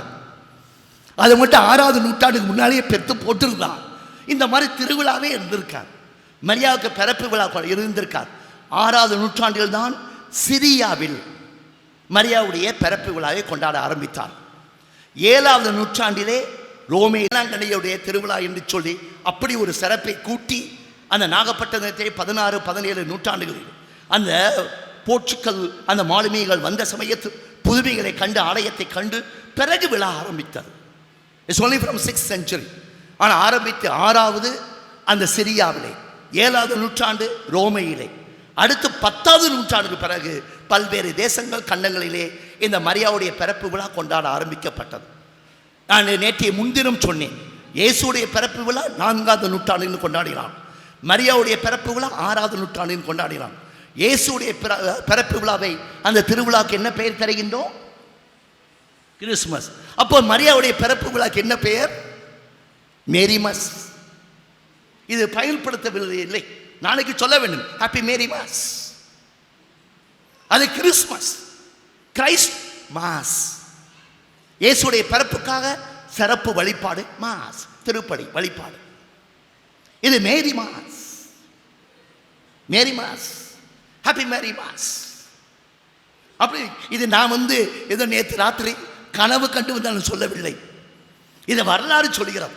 உங்களுக்கு வரலாறு தெரிய வேண்டும் என்று நான் எடுத்து சொல்கின்றேன். அந்த 10வது நூற்றாண்டுக்கு பிறகு இந்த மேரி மாஸ் அந்த பெருவிழா கொண்டாட ஆரம்பித்த சமயத்தில் அங்கங்கே அந்த மரியாவுடைய பிறப்பு விழாவை தங்களுக்கு ஏற்ற முறையிலே மக்களுடைய தேவைக்கேற்ற முறையில் சற்று மாற்றிக்கொண்டார்கள், முன்னேற்றி கொண்டார்கள். இப்போது கியூபாவில் இருந்தால் tomorrow she is recognized as our lady of charity. உதவி செய்கின்ற, சகாயம் தருகின்ற, ஆதரவு காட்டுகின்ற, அப்படி திருவிழாவை கொண்டாடுகிறது சில தேசங்கள். உதாரணத்துக்கு கியூபா, பிலிப்பீன்ஸ், அது கிறிஸ்தவ நாடு. அங்கு அவர் லேடி ஆஃப் ரெமெடி, நம்முடைய வாழ்க்கையுடைய திருப்பங்களுக்கும் நிவாரணம் செய்வதற்கும் அந்த திருப்பத்துக்கான சாத்தியத்தை உருவாக்குகின்ற அன்னை மரியாள். நம்ம வாழ்க்கை ஏனோ தானோ என்று 10-11 பயணிக்கின்ற சமயத்திலே ஒரு திருப்பத்தை சந்திக்க வேண்டும், ஒரு மாற்றத்தை எடுத்துக்கொள்ள வேண்டும், முன்னேற்றத்தை பிரசவிக்க வேண்டும். Remedy remedy remedy, our lady of remedy remedy. மால்டாவை பொறுத்த மட்டிலே ஒரு உதாரணம். மால்டாவை பொறுத்த மட்டிலே tomorrow is celebrated as a feast birthday of Mary. ஆனால் வந்து மரியாள் எப்போது பிறந்தாலும் இது யாருக்கும் தெரியாது. இங்கே யாருக்காவது உங்களுக்கு தெரியும் என்று சொன்னால் தயவு செய்து அந்த தேதியை நம்முடைய பங்கு தந்தை கிளமெண்ட் பாலாக்கு நாளைக்கு தெரியப்படுத்துங்கள். ஏன்னா போப் பிரான்சிஸ்க்கு உடனடியாக அறிவிக்க வேண்டும். அவருக்கும் தெரியாது. பிறப்பு விழாவை கொண்டாடினார்கள் எந்த தினம் என்று தெரியாமல். அப்புறம் அவர்கள் செப்டம்பர் 8 நிர்ணயம் செய்தார்கள். காரணம், டிசம்பர் மாதத்தை 2 தேதிகள் இயேசுடைய பிறப்பு தேதியாக யோசிக்கப்பட்டது, ஆலோசனை செய்யப்பட்டது. ஒன்று March 8 birthday of Jesus, Christmas. மற்றொன்று டிசம்பர் இப்போ கொண்டாடுகின்ற நாள் 25. ரெண்டுக்கும் விவாதம் இருந்தது. காலப்போக்கிலே டிசம்பரை வைத்துக்கொள்வோம், மார்கழி மாதம் 8 வேணாம் அப்படின்னு அது ஒரு காரணத்தை வைத்து அதை சொல்ல நேரமே தேவையில்லை. 25 முடிவு செய்தார். சிறகு பார்த்தார்கள். அப்போ மார்ச் 8 எப்படி வைக்கலாம்னு யோசித்தாங்க. அது முக்கியமான டேட்டுன்னு சொல்லிட்டு அந்த மார்ச் 8 அந்த டிசம்பர் 8 முடிவு செய்து அதை எப்படி வைக்கலாம் யோசித்தப்ப டிசம்பர் 25 கிறிஸ்மஸ். அந்த டிசம்பர் 8 அன்னைக்கே மரியாவுடைய பிறப்பு தினத்தை கொண்டாட நல்லா இருக்காது. அதுக்காக உன்னை உருவாக்கினார்கள். அது அமல உற்பவம், அந்த கன்செப்ஷன், இமாக்குலேட் கன்செப்ஷன், மாசற்ற முறையிலே அந்த அண்ணாவுடைய கருவறையிலே உருவாகினாள் என்று சொல்லி டிசம்பர் 8 நிர்ணயம் செய்ய பாருங்கள். அந்த கருவறையிலே அந்த சிசு உருவாக பிரசவ காலத்தை நாம் 10 மாதம் என்று சொல்லுவோம். ஆனால் மருத்துவர்கள் சொல்லுகின்றார்கள் 9 மாதத்துக்கு மேலே எப்போ வேணாலும் இருக்கும். So it's between 9 and 10 months. 9 and 10 months, 9 மாதத்திலே தொடங்கலாம், 10 மாதத்துக்குள்ள பிரசவம் இருக்கும். ஆகவே கணக்கெடுத்தார்.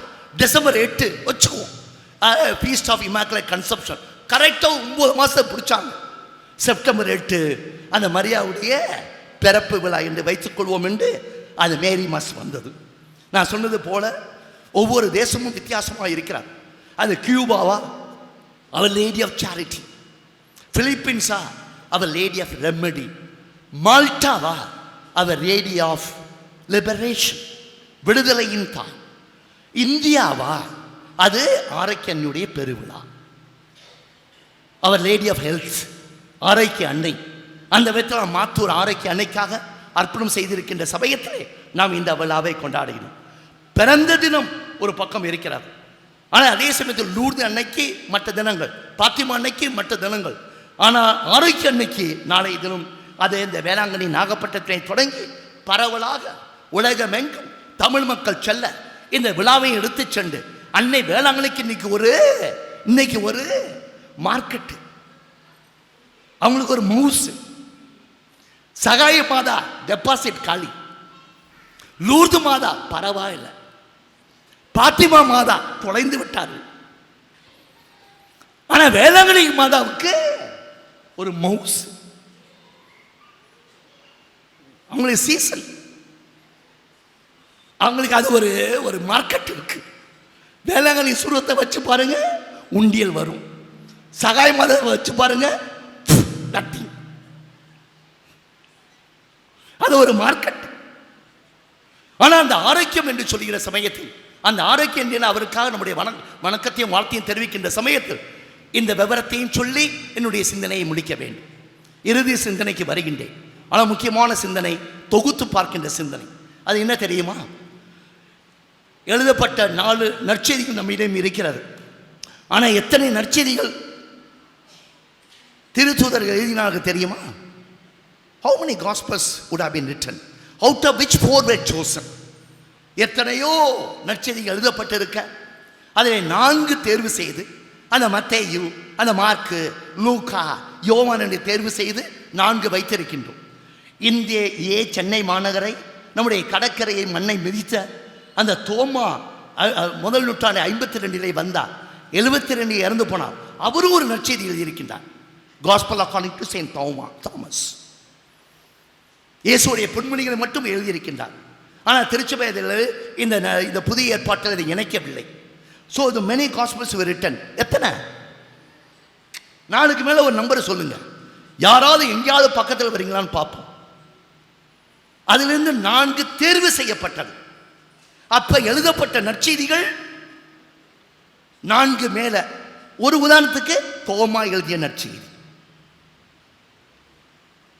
பிலிப் எழுதிய நற்செய்தி, பேதுரு எழுதிய நற்செய்தி, மரிய மதலேனாள் எழுதிய நற்செய்தி. she also written. மரிய மதலேனாள் எழுதிய நற்செய்தி. அப்படியே கணக்கு வருகிறது. எத்தனை பார்ப்போமே, யாருக்காவது தெரியுமா?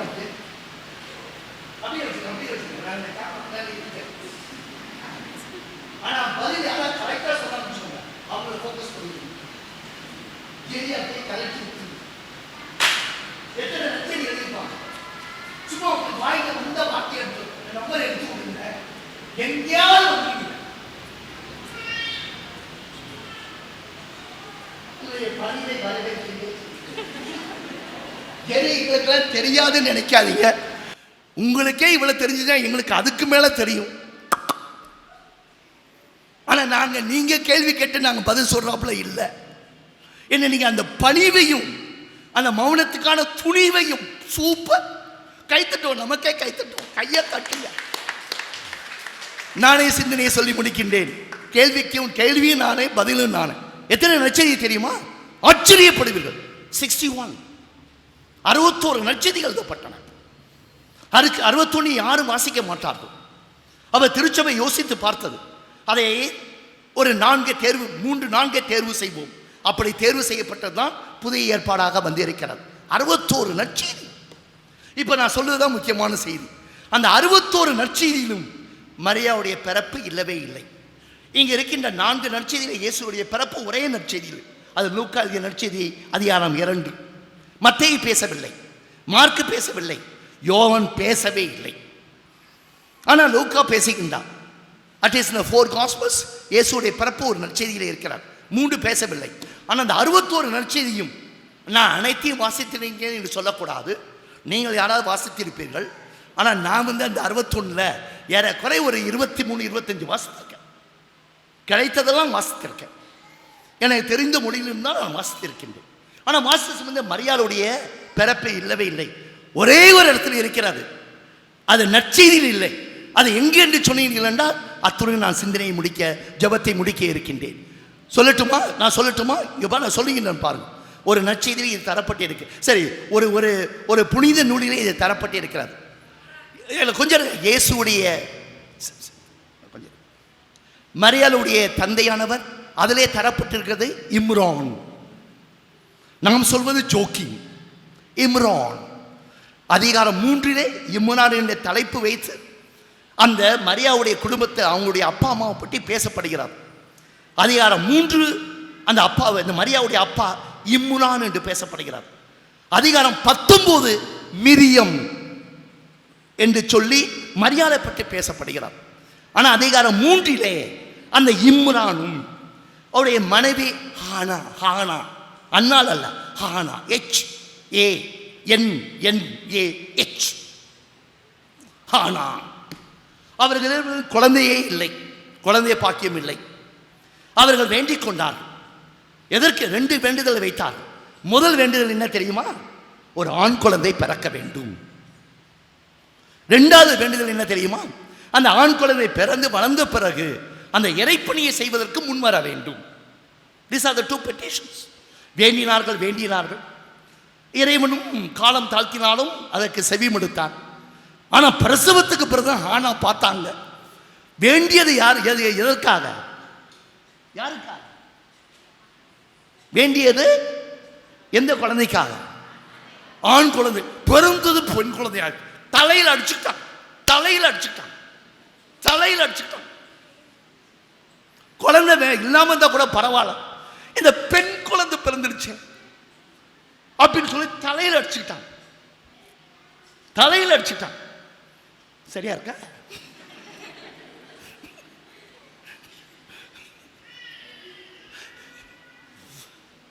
பிறகு வளர்த்தார்கள். அந்த சமயத்தில் வளர்த்துட்டாங்க. அந்த மரியாள் ஆணாக பிறக்க முடியாது, பெண்ணாக பிறந்தாள். ஆனால் இறை தந்தை இறைப்பனைக்காக ஏற்றுக்கொண்டால் இரண்டாவது வேண்டுதல் நிறைவேறியது. வயது 11 இருந்த சமயத்திலே நேற்றைய முன்தினம் நான் சொன்னது போல மங்கள வார்த்தையை வாங்கி கொண்டு பிறகு அந்த கணவனுடன் இருந்தாலும் உறவு கொள்ளாது பெற்றெடுத்து அந்த இயேசுவை பாலூட்டி தாளாட்டி வார்த்தெடுத்து வளர்த்தெடுத்து அந்த ஞானப்பாலையும் வழங்கி அந்த இயேசுவை அறிவிலும் அருளிலும் அதே சமயத்தில் ஞானத்திலும் வளர்த்தெடுத்து அந்த இயேசுவை தந்து மீட்பு பாதை எடுத்துக்காட்டி இயேசுடன் பயணித்தால் இந்த மரியா. அந்த பணிந்த சமயத்திலே அந்த அவருடைய இரண்டாவது வேண்டுதல் நிறைவானது. இறைப்பணிக்காக வர இறைவன் தாயாக அந்த மரியா போற்றப்படுகின்றார். இது 61 நற்செய்தியே இல்லை என்று சொன்னேன். ஆனால் அதிகாரம் 3 என்று சொல்லி ஒரு நூலிலே இருக்கிறது என்று சொன்னேன். எந்த நூல்?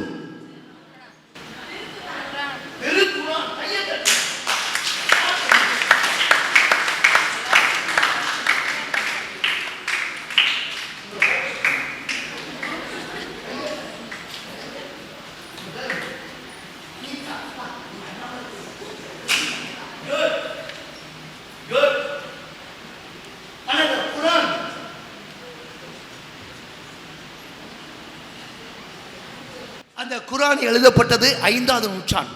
இயேசு மரியா இருந்து 5 நூற்றாண்டுகள் பிறகு எழுதப்பட்டது முகமது நபி என்ற இறைவாக்கினர். ஆனால் பாருங்கள், அந்த முகமது நம்பி சொல்லி இருக்கின்றார். அவருடைய அந்த குர்ஆனிலே முதல் அதிகாரத்தில் சொல்லுகின்றார், இது என்னுடைய வார்த்தை அல்ல, இறை வார்த்தை. அந்த வாக்கை கேட்டு இறை வாக்கை கேட்டு எழுதுகின்றேன், நான் ஒரு இறை வாக்கினர் முகமது நபி. அப்படி சொல்லும்போது எனக்கு அப்போது கேட்டார்கள், யாரும் உங்களுக்கு செய்தி கொடுத்தது? இங்கேதான் முக்கியமான செய்தி. மரியாளுக்கு மங்கள வார்த்தை சொன்னாரே, யார் அது? அதே கபிரியல், அதே வானதூதர். குர்ஆனை பார்க்க வேண்டும். முதல் அதிகாரத்தில் இருக்கிறார். இறைவன் சார்பாக அந்த இறை தூதர், வானதூதர், அந்த அதிதூதர், அந்த கபிரியல் எனக்கு சொன்ன வார்த்தைகள் எழுதுகின்றேன். அது முகமது நபி தன்னுடைய வார்த்தையாக அதை அறிமுகம் செய்ய விரும்பவில்லை. முடிப்போம். அந்த முதல் நூற்றாண்டிலே மரியாவுக்கு மங்கள வார்த்தை தந்து அந்த இறைவனுடைய தாயாக, இயேசுடைய தாயாக இறைவன் அவளை உயர்த்தினார். 5 நூற்றாண்டுக்கு பிறகு அந்த முகமது நபிக்கு அதே வானதூதரை அனுப்பி வைத்து இந்த மரியாவை பற்றி மட்டுமல்லாது, அது அதிகாரம் 19. ஆனால் அதிகாரம் 3 அவருடைய பெற்றோரை பற்றியும் நற்செய்தியை பேசாத சமயத்தில் பேச வைத்து செய்தியை வழங்கி இருக்கின்றார். அது பேசிய அதே மங்கள வார்த்தை, அதே வானதூதர், அது வழியாக அந்த முகமது நபிக்கு கிடைத்தது. அது எத்தனாவது நூற்றாண்டு? இப்போ 21வது நூற்றாண்டு. இந்த ஆண்டு 18வது ஆண்டு நம்முடைய தேர்விழாவை கொண்டாடுகிற சமயத்தில் அதே இறைவன் நம்மிடம் பேசுகின்றார், நமக்கு வார்த்தையை வழங்குகின்றார். நீயும் இருப்பாயா நன்மைக்கும் உண்மைக்கும் நேர்மைக்கும்? நீ இருப்பாயா பணிவிற்கும் துணிவிற்கும்? நீ இருப்பாயா வாழ்கின்ற நற்கருணையாக? நீ இருப்பாயா அந்த ஏற்றத்தாழ்வை கடந்தெடுத்து அந்த மீட்பை, விடுதலையை, இரட்சணியத்தை கொண்டு வருவதற்கு அந்த தமிழக சமுதாயத்தில் நீயும் இருப்பாயா? அந்த சமயத்தில் இயேசு முன்னே செல்ல, முதல் சீடத்தியாக மரியா செல்ல, நீயும் தொடர்வாயா? ஆகட்டும், ஆமென்று சொல்லி நீங்கள் சொல்லுகின்ற சமயத்தில் இந்த 2020 இந்த திருவிழாவில் நாம் எடுத்ததற்கு மதிப்பு இருக்கும், மரியாதை இருக்கும். அதை எடுக்காத சமயத்திலே நம்முடைய திருவிழாக்கள் வெறும் வெற்று அடையாளங்களாக மாறிவிடும். அந்த அடையாளத்திலே தங்கிவிடாமல் அர்த்தத்தை பற்றி கொண்டு, அந்த அழுத்தத்தை பற்றி கொண்டு வருவது வரட்டும் என்று சொல்லி ரேவதி செல்ல முடியும் என்றால், அந்த சந்தோஷம் செல்ல முடியும் என்றால், why not you, why not I, why not we என்ற முறையிலே நம்முடைய வாழ்க்கையை வைத்து நாமும் அந்த இறையுடைய விடுதலை மீட்பின் பயணத்திலே தொடர்வோம், வாழ்வோம், வரலாற்றை விசாலப்படுத்துவோம், புதிய மாநிலத்தை சமத்துவ முறையிலே படைத்தெடுப்போம், புதிய மண்ணையும் புதிய வெண்ணையும் பிரசவிப்போம் என்று உறுதி கொண்டவர்களாக நம்முடைய மண்டாட்டுக்களை இறைவனுடைய திருப்பாதத்திலே மேலும் சமர்ப்பிக்க எழுந்து நிற்கின்றோம். ஆமென். வழிநடத்தும் நாயகனே எம் இறைவா, இன்றைய கணினிமயமான உலகில் தொலைத்தொடர்பு ஊடகங்கள், தவறான விளம்பரங்கள், பண்பாட்டு சிதைவுகள் இவற்றின் மத்தியில் வாழும் எம் இளைஞர்கள் இளம்பெண்கள் பாவ சோதனைக்கு உடன்படாமல் உமது வார்த்தையின் மீது பற்றுக்கொண்டு இறை நம்பிக்கையிலும் கல்வியிலும் சிறந்து விளங்கவும் பல தியாகங்களை செய்து படிக்க வைக்கும் பெற்றோர்களின் கனவை நனவாக்கவும் இன்றைய இளைஞர்கள் நாளைய தேசத்தின் தூண்கள் என்பதை உணர்ந்து திருச்சபைக்கும் சமுதாயத்திற்கும் தங்களின் பங்களிப்பை அளித்து கிறிஸ்துவின் துடிப்புள்ள சீடர்களாக வாழ வரம் வேண்டி கிறிஸ்து இயேசு வழியாக இறைவா உம்மை மன்றாடுகிறோம். ஆண்டவரே, எங்கள் மன்றாட்டை கேட்டருளும். அன்பு தந்தையே எம் இறைவா, உன் அன்பை உலகமெங்கும் பறைசாற்ற நீர் தேர்ந்தெடுத்த எம் திருத்தந்தை ஆயர்கள், குருக்கள், கன்னியர்கள் மற்றும் பொதுநிலையினர் அனைவரையும் சிறப்பாக இன்று திருப்பலி நிறைவேற்றி கொண்டிருக்கும் அர்த்தந்தையும் நிறைவாய் ஆசிர்வதியும். இவர்கள் அனைவரையும் தொடர்ந்து உமது அன்பின் நற்செய்தியை இம்மண்ணில் பரப்பிடவும் உமது சீடர்களாக வாழவும் தேவையான வல்லமையும் ஆற்றலையும் தந்து பாதுகாத்து வழிநடத்திட வரவேண்டி இறைவாய் மன்றாடுகின்றோம். ஆண்டவரே, எங்கள் மன்றாட்டை கேட்டருளும். அன்பு தந்தையே இறைவா, உமது தாய் அன்னை மரியாள் இறை வார்த்தைக்கு கீழ்ப்படிந்து இறை திட்டத்திற்காக அனைத்து துன்பங்களையும் தாங்கி மன உறுதியோடும் நம்பிக்கையோடும் உம்மோடு இணைந்து மீட்பு திட்டத்தில் பயணித்தது போல நாங்களும் எங்கள் வாழ்வில் சந்திக்கும் துன்பங்களை கண்டு துவண்டு விடாமல் உமது வார்த்தையின் மீது நம்பிக்கை கொண்டு உம்மோடு பயணித்திடவும் எங்கள் வாழ்வில் திட்டத்தை செயல்படுத்தும் துடிப்புள்ள சீடர்களாக வரமருள வேண்டும் என்று இறைவா உம்மை மன்றாடுகிறோம். ஆண்டவரே, எங்கள் மன்றாட்டை கேட்டருளும். கருணை கடலே எம் இறைவா, புனித ஆரோக்கிய அன்னையின் அருளையும் ஆசியையும் வேண்டி இங்கு கூடியுள்ள ஒவ்வொருவரையும் ஆசீர்வதியும். பல்வேறு எண்ணங்களோடு ஏக்கங்களோடு இங்கு கூடியுள்ள ஒவ்வொருவரையும் கண்ணோக்கி பாரும். குடும்ப பிரச்சனை நீங்கவும், கடன் தொல்லையிலிருந்து விடுபடவும், குழந்தை பாக்கியம் வேண்டியும், நல்லதோர் வேலைவாய்ப்பு கிடைக்கவும், திருமணமாகாதவருக்கு விரைவில் திருமணம் நடைபெற வேண்டியும் எங்கள் ஆண்டவராகிய இயேசு கிறிஸ்துவின் வழியாக இறைவா உம்மை மன்றாடுகிறோம். ஆண்டவரே, எங்கள் மன்றாட்டை கேட்டருளும். கருணையின் ஊற்றே எம் இறைவா, கொரோனா தொற்று நோய் தாக்கத்தினால் உலகம் முழுவதும் பாதிக்கப்பட்டுள்ள நோயாளிகளை கருணையுடன் கண்ணோக்கி அவர்கள் விரைவில் நலம் பெற அருள் புரியும்.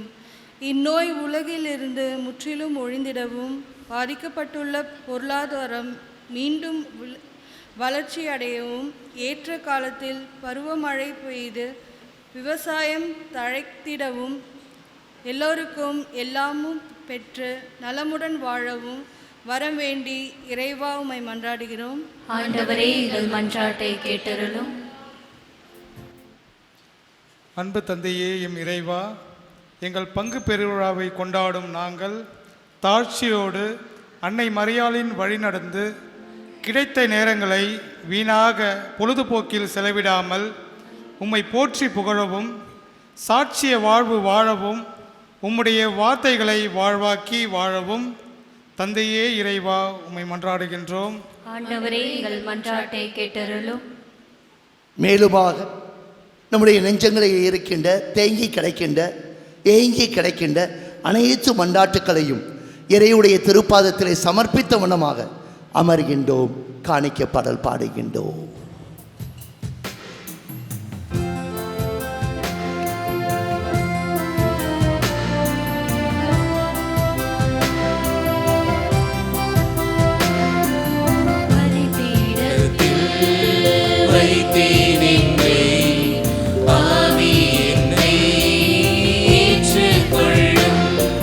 பலிபீடத்தில் வைத்தேன் என்னை, பாவி என்னை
அன்பர்களே, நாம் அனைவரும் இணைந்து ஒப்புக் கொடுக்கின்ற இந்த காணிக்கைகள் இறை தந்தை தாய் கேட்டதாக இருக்க வேண்டும் என்று ஜெபிப்போம். ஆண்டவர் தமது பெயரின் புகழ்ச்சிக்காகவும் மாட்சிக்காகவும் நமது நன்மைக்காகவும் புனித திரு அவை அனைத்து நலனுக்காகவும் மது கையின்றி பலியை ஏற்றுக்கொள்வாராக. மன அமைதியிலே நாம் எவற்றிற்கெல்லாம் இறைவனுக்கு நன்றி செலுத்த விரும்புகின்றோமோ அவற்றையெல்லாம் நினைவிற்கு கொண்டு வருவோம். சிறப்பாக 2019 இதே செப்டம்பர் 7, 8 சென்ற ஆண்டு, அதை தொடர்ந்து கடந்த 12 மாதங்களிலே அன்னை மரியாளுடைய பரிந்துரை ஏற்று இறைவனானவர் உங்களுக்கும் எனக்கும் எத்தனையோ காரியங்களை செய்திருப்பார். அத்தனைக்கும் நன்றி சொல்ல கடமைப்பட்டு இருக்கின்றோம். மன அமைதியிலே நினைவிற்கு கொண்டு வருகின்றோம்.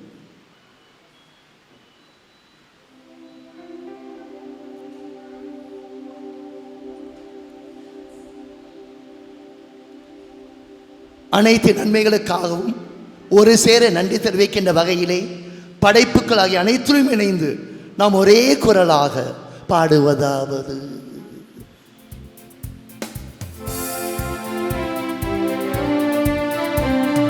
தூயவர் தூயவர் தூயவர் வான்படைகளின் கடவுளாம் ஆண்டவர், விண்ணகமும் மன்னகமும் உமது மாட்சியால் நிறைந்துள்ளன. உன்னதங்களிலே ஓசானா, ஆண்டவர் பெயரால் வருகிறவர் ஆசி பெற்றவர். உன்னதங்களிலே ஓசானா, உன்னதங்களிலே ஓசானா. ஆண்டவரை நீர் மெய்யாகவே தூயவர், அனைத்து தூய்மைக்கும் ஊற்றாகவும் உச்சமாகவும் இருக்கின்றீர். உம்முடைய வார்த்தையை ஏற்று அதன் அடிப்படையை வாழ்ந்திட முன்வந்திருப்பதன் அடையாளமாக கொண்டு வந்திருக்கின்ற இந்த அப்பத்தையும் ரசத்தையும் உம்முடைய தூய் ஆவியினால் புனிதமாக்கியருளும். இயேசுவின் திருவுடலும் இரத்தவுமாக நீரை வட்டை மாற்றுவீராக.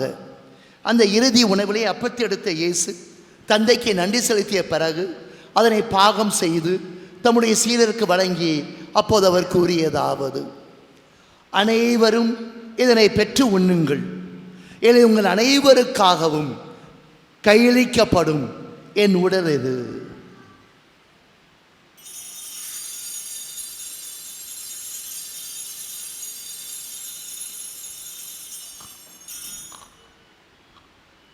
ரசம் நிறைந்த கிண்ணத்தை எடுத்து மீண்டும் தந்தைக்கு நன்றி செலுத்திய பிறகு அதனை தன்னுடைய சீடருக்கு வழங்கிய இயேசு கூறியதாவது: அனைவரும் இதனை பெற்று பருகுங்கள், இது புதிய நிலையான உடன்படிக்கைக்கான இரத்தத்தின் கிண்ணம். இது பாவ மன்னிப்பிற்கென்று உங்களுக்காகவும் அனைவருக்காகவும் இது சிந்தப்படுகிறது. நீங்களும் இதனையே என் நினைவாக செய்யுங்கள்.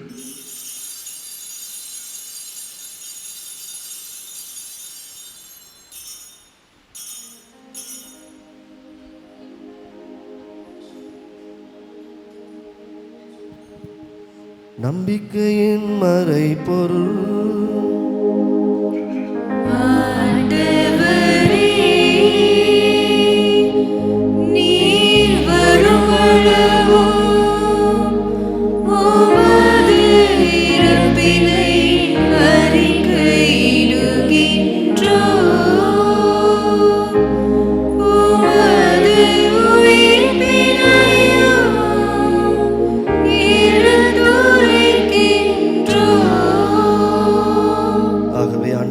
கிறிஸ்து நிரப்பினை உயிர்ப்பினை கூர்ந்து வாழ்வதன் அப்பத்தையும் மீட்பளிக்கும் கிண்ணத்தையும் ஒப்புக் கொடுக்கிறோம். திருமண் நின்று பொழியம் புரிய தகுதியற்ற எங்களை மேற்கொண்டீர்.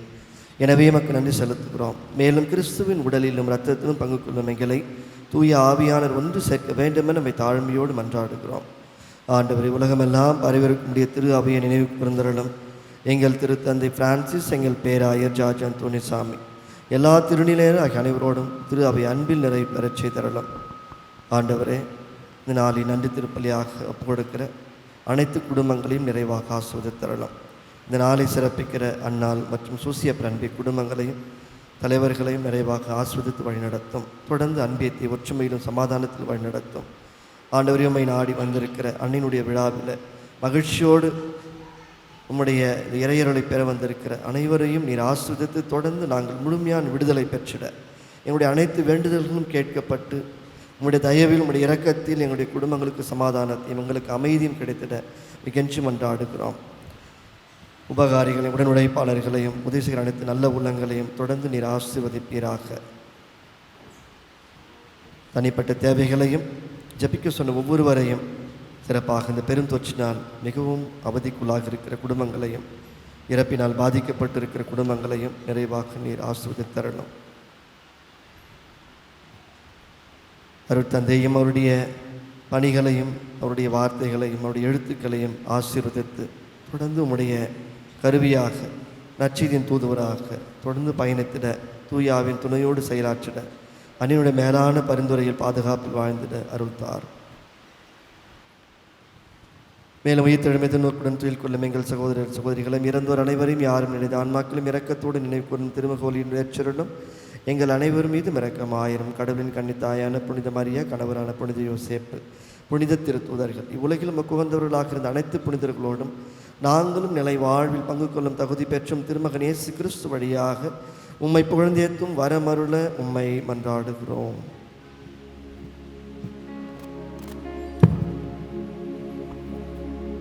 இவர் வழியாக இவரோடு இவரில் எல்லாம் வல்ல இறைவனாகிய தந்தையே,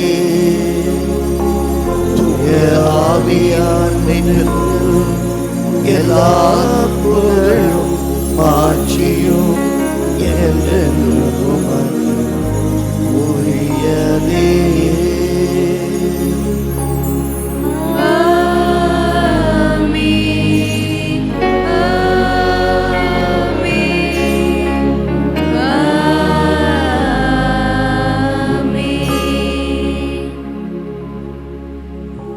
இயேசு கற்பித்த அன்பு ஜெபத்தை ஒரே குரலாக சொல்லி இறை தந்தையிடம் உருக்கமாக மன்றாடுவோம். விண்ணுலகில் இருக்கிற எங்கள் தந்தையே, உமது பெயர் தூயதென போற்ற பெறுக, உமது ஆட்சி வருக, உமது திருவுளம் விண்ணுலகில் நிறைவேறுவது போல மண்ணுலகிலும் நிறைவேறுக. எங்கள் அன்றாட உணவை இன்று எங்களுக்கு தாரும். எங்களுக்கு எதிராக குற்றம் செய்வோரை நாங்கள் மன்னிப்பது போல எங்கள் குற்றங்களை மன்னியும். எங்களை சோதனைக்கு உட்படுத்தாதையும், தீமையிலிருந்து எங்களை விடுவித்தருளும். ஏனெனில் அரசும் வல்லமையும் ஆட்சிமையும் என்னிடம் உமக்குரியதே. ஆமென். இறப்பை வென்று உயிர்ப்பை பெற்ற இயேசு அந்த சமாதானத்தை நாம் ஒருவருடன் பகிர்ந்து கொள்வோம்.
மரியணியின் மைந்தராக பிறந்து அவர் மட்டும் இல்லாத நீங்களும் நாடும் அந்த மரியனுடைய பாதையிலே பயணிக்க வேண்டும் என்று நம்மை அழைக்கும் இயேசு இவர். அவருடைய திருவிருந்திற்கு வரவேற்கப்பட்ட நாம் அனைவரும் பேறு பெற்றோர். ஆண்டவரே, நீர் என் இல்லத்தில் எழுந்தருள நான் தகுதியற்றவள். ஆனால் ஒரு வார்த்தை மட்டும் சொல்லியருளும், எனது ஆன்மா நலமடையும். இயேசுவின் திருவுடலும் திரு ரத்தமும் நம் அனைவருக்கும் தியாக மனப்பக்குவத்தை நிறைவாக பெற்றுத் தருவதாக. கொரோனா வைரஸ் தொற்று நோய் நெருக்கடியில் அன்னை மரியாவை நோக்கி இறைவேண்டல். ஓ அன்னை மரியே, நீர் எப்போதும் எங்களது மீட்பின் மற்றும் நம்பிக்கையின் பாதையில் ஒளியாக திகழ்கிறீர். சிலுவையில் இயேசுவின் வேதனையில் பங்கெடுத்து உமது விசுவாசத்தை உறுதியாக காத்தருளிய நோயாளிகளின் ஆரோக்கியமே, நாங்கள் எங்களை உம்மிடம் ஒப்புக்கொடுக்கிறோம். உறமை மக்களின் மீட்பே, எங்களுக்கு என்ன தேவை என்பதை நீர் அறிந்து வழங்குவீர் என்பதில் நாங்கள் உறுதியாக உள்ளோம். ஆகவே கலிலேயாவின் கானாவை போல இந்த சோதனை காலத்திற்கு பின் நாங்கள் எங்களது மகிழ்ச்சிக்கும் கொண்டாட்டத்திற்கும் மீண்டும் திரும்புவோம் என நம்புகிறோம். எங்கள் துன்பங்களை ஏற்றுக்கொண்டு எங்கள் துக்கங்களை சுமந்தது, எங்களை வழிநடத்த சிலுவை வழியாக உயிர்த்தெழுதலின் மகிழ்ச்சிக்கு எங்களை இட்டுச் சென்ற இயேசு சொன்னபடி தந்தையின் திருவுளத்திற்கு இணங்க இறை அன்பின் தாயே, எங்களுக்கு உதவி அருளும். ஆமென். தூய இறைவனின் தாயே, உமது பாதுகாப்பின் கீழ் நாங்கள் அடைக்கலம் நாடுகிறோம். மாட்சிக்குரிய ஆசை பெற்ற கன்னியே, சோதனைக்கு உட்பட்டிருக்கும் எங்களது வேண்டுகோள்களை நிராகரியாமல் எங்களை ஒவ்வொருவரையும் எல்லா ஆபத்துக்களிலிருந்தும் விடுவித்தருளும். நன்றி ஜெபம். அன்பு தந்தையே, எம் இறைவா, மகிழ்ச்சி பொங்கும் இந்த இனிய நாளில் எமது பங்கின் 18ஆம் ஆண்டு தேர் திருவிழாவை எளிமையான விதத்தில் கொண்டாட இன்று நிலவும் ஆபத்தான சூழ்நிலையிலும் நீர் எங்களுக்கு ஏற்படுத்தி தந்த வாய்ப்புக்காக உமக்கு நன்றி செலுத்துகிறோம். உமது வார்த்தையின் வழியாகவும் நற்கருணை வழியாகவும் நீர் எம் உள்ளக்குடிலில் பிறந்தமைக்காக நன்றி கூறுகின்றோம். இந்த 3 நாள் தியானத்தின் வழியாக அன்னை மரியாளின் பண்பு நலன்களை எங்கள் உள்ளத்தில் விதைத்த அருட்தந்தை ஜெரி அவர்களுக்காகவும் அவருடன் இணைந்து உமது ஆசிரை பெற்றுத்தந்த எம் பங்கு தந்தைக்காகவும் எல்லா சூழ்நிலையிலும் உமது அருட்கரம் எங்களோடு இருந்து பாதுகாத்து வழிநடத்திய கிருபைக்காகவும் உமக்கு கோடான கோடி நன்றி கூறுகின்றோம். தொடர்ந்து ஒவ்வொரு நாளும் நாங்கள் கேட்ட இறைவார்த்தையை வாழ்வாக்கிட வரம் வேண்டி நன்றி கூறுகின்றோம். இறையேசு பிரியமானவர்களே, நாளை தினம் நம்முடைய 18ஆம் ஆண்டு பெருவிழா அன்னையினுடைய பிறப்பிழாவை நாம் கொண்டாடுகிறோம். நாளை மாலை 5:45 மணிக்கு சிறப்பு ஜெபமாலையும் அதைத் தொடர்ந்து சிறப்பு பெருவிழா திருப்பலியும் நடைபெறும். திருப்பலிக்கு பிறகு கொடியிறக்கம் மற்றும் புதிய கெபி அர்ச்சிக்கப்படும். நாளை தினத்தை புனித குழந்தை தெரேசா மற்றும் அற்புத குழந்தையை அன்பிய குடும்பங்கள் சிறப்பிக்கிறார்கள். ஆரோக்கிய தாயே, நலம் தருவாயே என்கிற சிந்தனை அடிப்படையில் அன்னையினுடைய மேலான பரிந்துரையில் முழுமையான ஆரோக்கியத்தை பெற்றுக்கொள்ள அன்போடு உங்களை அழைக்கின்றேன். திருப்பலி முடிந்தவுடன் தேர்பவனி நடைபெறும். அனைவரும் தேருக்கு முன்னால் செல்வோம். இடைவெளி விட்டு செல்லுங்கள். தயவுசெய்து முக கவசம் அணிந்து கொள்ளுங்கள். நம்முடைய பவனி பாதுகாப்போடு நடைபெற்று அன்னையினுடைய நிறைவான ஆசிரியனை பெற்றுக்கொள்வோம். அதே போல் வரிசையாக வாலண்டியர்ஸ் நிற்பார்கள். அவர்களுடைய பேச்சை கேட்டு பவனியை சிறப்புற நடத்த வேண்டும் என்று அன்போடு கேட்டுக்கொள்கிறேன். நம்முடைய ஆலயத்தை சுற்றி பவனி நடைபெறும். இறுதியில் புதிய கெபியில் தேர் வைக்கப்பட்டு இறுதி ஆசிரியர் நமக்கு அனைவருக்கும் வழங்கப்படும். அன்பார்ந்தவர்கள், இன்றைய நாளில் திருமண வருடாந்திர நாளை சிறப்பிக்கிற எட்டியப்பன் காந்திமதி தம்பதியினர் 20ஆம் ஆண்டு திருமண வருடாந்திர நாள், சங்கர் நாகவல்லி 18ஆம் ஆண்டு திருமண வருடாந்திர நாள், ஜார்ஜ் தாமஸ் வெரோனிகா 6ஆம் ஆண்டு திருமண வருடாந்திர நாட்களை கொண்டாடுகிறார்கள்.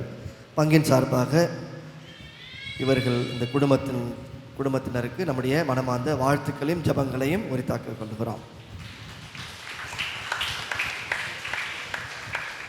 அன்பார்ந்தவர்கள், இன்றைய நாளில் புனித சூசையப்பர் மற்றும் புனித அன்னாள் அன்பிய குடும்பங்கள் இந்த திருப்பலி சிறப்பித்திருக்கிறார்கள். விழாக்கோலம் பூண்டிருக்கிறது. இங்கே பார்த்தாலும் பலூன் கட்டப்பட்டிருக்கிறது. மிக சிறப்பாக பீடங் பூக்களால் அலங்கரிக்கப்பட்டிருக்கிறது. இன்னும் நிறைய பூக்கள் இருக்கின்றன, நேரமில்லை அருட்சகோதரிகளுக்கு. அந்த அளவிற்கு பூக்களை அவர்கள் கொண்டு வந்திருக்கிறார்கள். தேரினை மிக அழகாக ஜோடித்திருக்கிறார்கள். இது எல்லாம் காலையிலிருந்து அவர்கள் செய்து கொண்டிருக்கிறார்கள். எல்லாமே மாதாவின் மீது இருக்கிற அன்பிற்காக, மாதாவுடைய தேவ மாதாவுடைய அந்த அன்பினால் இதையெல்லாம் செய்து கொண்டிருக்கிறார்கள். மிக சிறப்பாக ஒருங்கிணைத்து 2 அன்பியங்களும் திட்டமிட்டு இந்த விழாவை அழகுற நமக்கு நடத்தி கொடுத்திருக்கிறார்கள். மற்றும் வழிபாடுகள் சிறப்பாக அமைந்திருக்கின்றன. ஆகவே அது மட்டுமல்ல, திருப்பலி முடிந்த பிறகு அனைவருக்கும் இனிப்பு வழங்கப்படும். இந்த இத்துணை அருமையாக மிக சிறப்பாக செய்து கொடுத்திருக்கிற 2 அன்பியங்களுக்கும் பொறுப்பாளர்களுக்கும் பங்கின் சார்பாக மனமார்ந்த நன்றிகளை நாம் தெரிவித்துக் கொள்கிறோம்.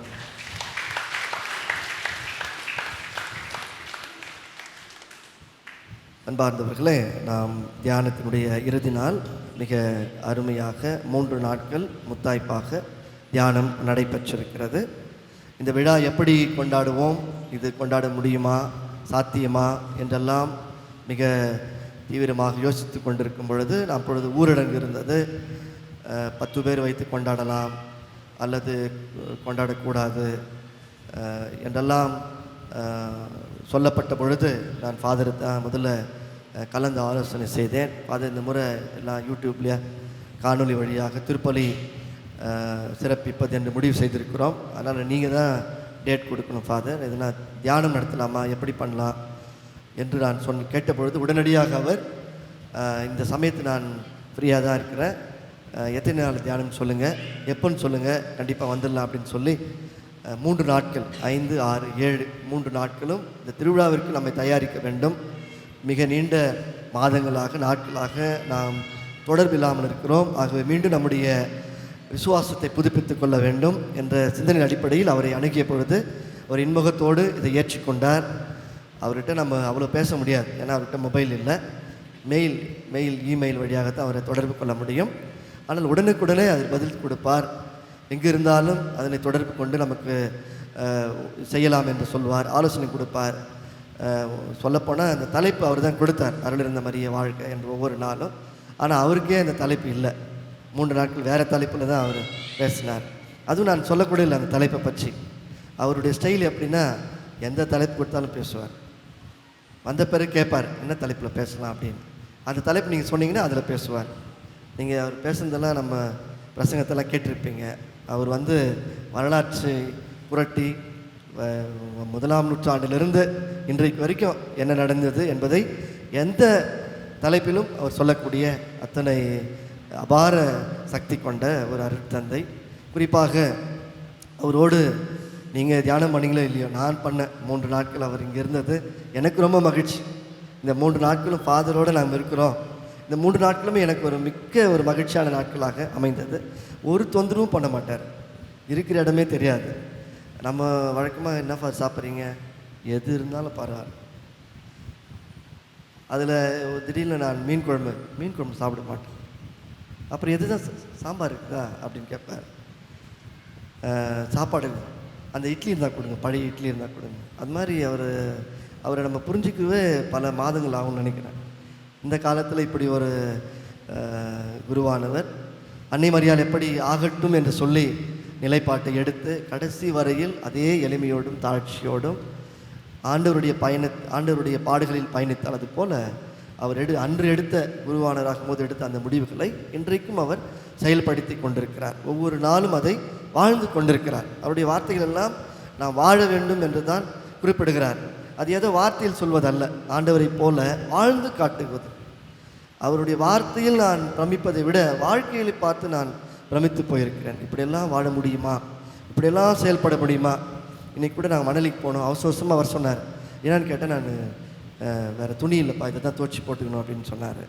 அவரே அதை செய்து காய வச்சு இன்றைக்கி மாலையில் இந்த திருப்பலிக்கு வந்திருக்கிறார். இப்படி மிக மிக எளிமையாக நாம் நினைப்பதை விட அதிகமான ஒரு எளிமையை கடைபிடித்து தாழ்ச்சியோடு யாருக்கு எந்த தொந்தரவும் செய்யாமல் எல்லாவற்றையும் தானே செய்து கொள்ளுகிற ஒரு சிறந்த அனுபவத்தை, பக்குவத்தை, ஞானத்தை அவர் பெற்றிருக்கிறார்.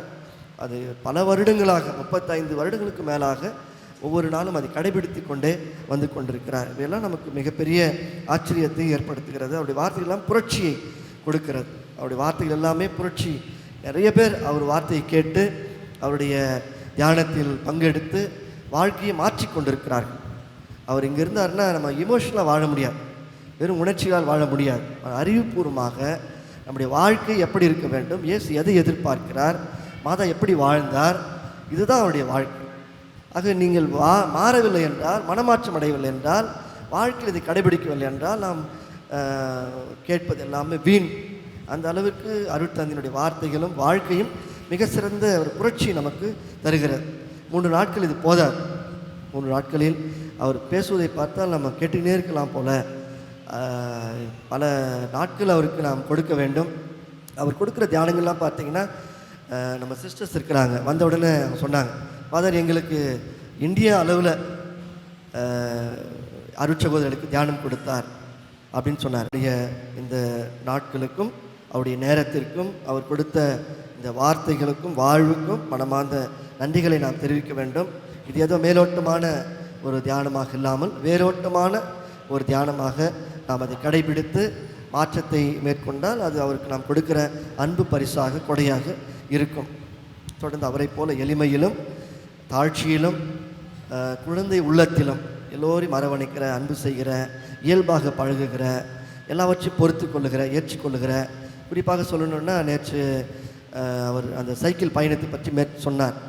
ஆனால் அவருடைய வாழ்க்கையில் இப்போ அண்மையில் அவருடைய தாய்க்கு உடல்நிலை சரியில்லாத பொழுது திருச்சிக்கு அவரே சைக்கிள்லேயே போயிருக்கிறார். அதுவும் நோன்பிருந்து சாப்பிடாம அம்மாவுக்காக ஜெபம் பண்ணி, இன்னும் பலருக்காக ஜெபம் பண்ணி, அவர் சைக்கிள்லேயே காலையில் 4 மணிக்கு எழுந்து பூசை வச்சுட்டு திருச்சிக்கு போயிட்டு மீண்டும் சைக்கிள்லேயே திரும்பி வந்திருக்கிறார். இது மாதிரியான ஒரு கேட்டதுக்கு நான் ஒரு நோன்பு இருந்து அம்மாவுக்காக நான் இது ஒரு செயலை செய்திருக்கிறேன் அப்படின்னு சொன்னார். எப்படி தான் கடவுளுக்கு சக்தி தருறான்னு தெரியல. அது மட்டும் இல்லை, ஒரு நாளைக்கு ஒரு முறை தான் அவர் சாப்பிட்றாரு. இவ்வளோ எனர்ஜியாக இருக்கிறாரு, இவ்வளோ உற்சாகமாக இருக்கிறாரு, ஆனால் ஒரு வேளை தான் சாப்பிட்றாரு. அப்படியே பழக்கமாகிட்டு இருக்குது அவருடைய வாழ்க்கையில். அன்புக்குரியவர்கள், இதெல்லாம் நமக்கு ஒரு பெரிய பாடமாக இருக்கிறது. அன்று மட்டுமல்ல, இன்றும் எப்பொழுதும் அவர் நமக்கு ஒரு ரோல் மாடலாகவே இருக்கிறார். நான் அவரை இந்த தியானத்தை முடிக்கிறோம் என்று நினைக்கும் பொழுது மிகவும் வருத்தமாக இருக்கிறது. அந்த டிரான்ஸ்ஃபிகரேஷன், உருமாற்றத்தின் பொழுது பேதுரு சொன்னது போல் இங்கே இருப்பது நல்லது அப்படின்னு சொல்வது போல் எனக்கு தோணுகிறது.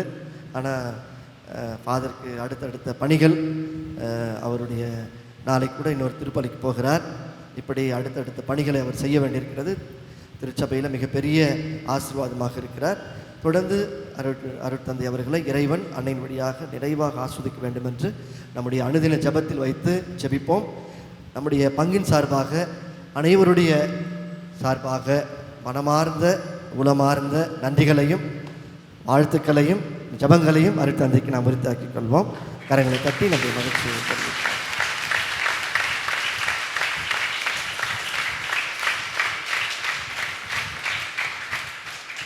அன்பார்ந்தவர்களே,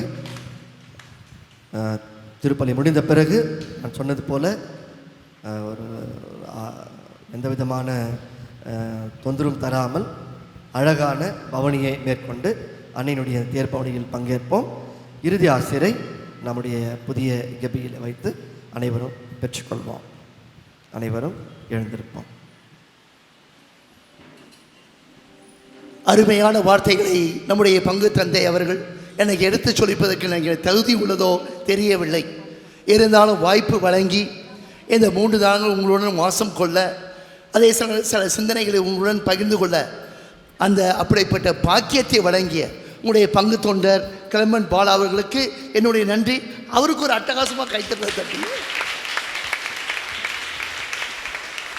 ஒரு நாள் பேசினாவே போதும், 2வது நாளே டூ மச், 3வது நாள் வெரி வெரி மச் என்று 3 நாள் பேச வைத்து நீங்கள் அப்படியே பணிவுடன் கேட்டுக்கொண்ட உங்கள் அனைவருக்கும் என்னுடைய நெஞ்சார்ந்த உளமார்ந்த நன்றிகள்.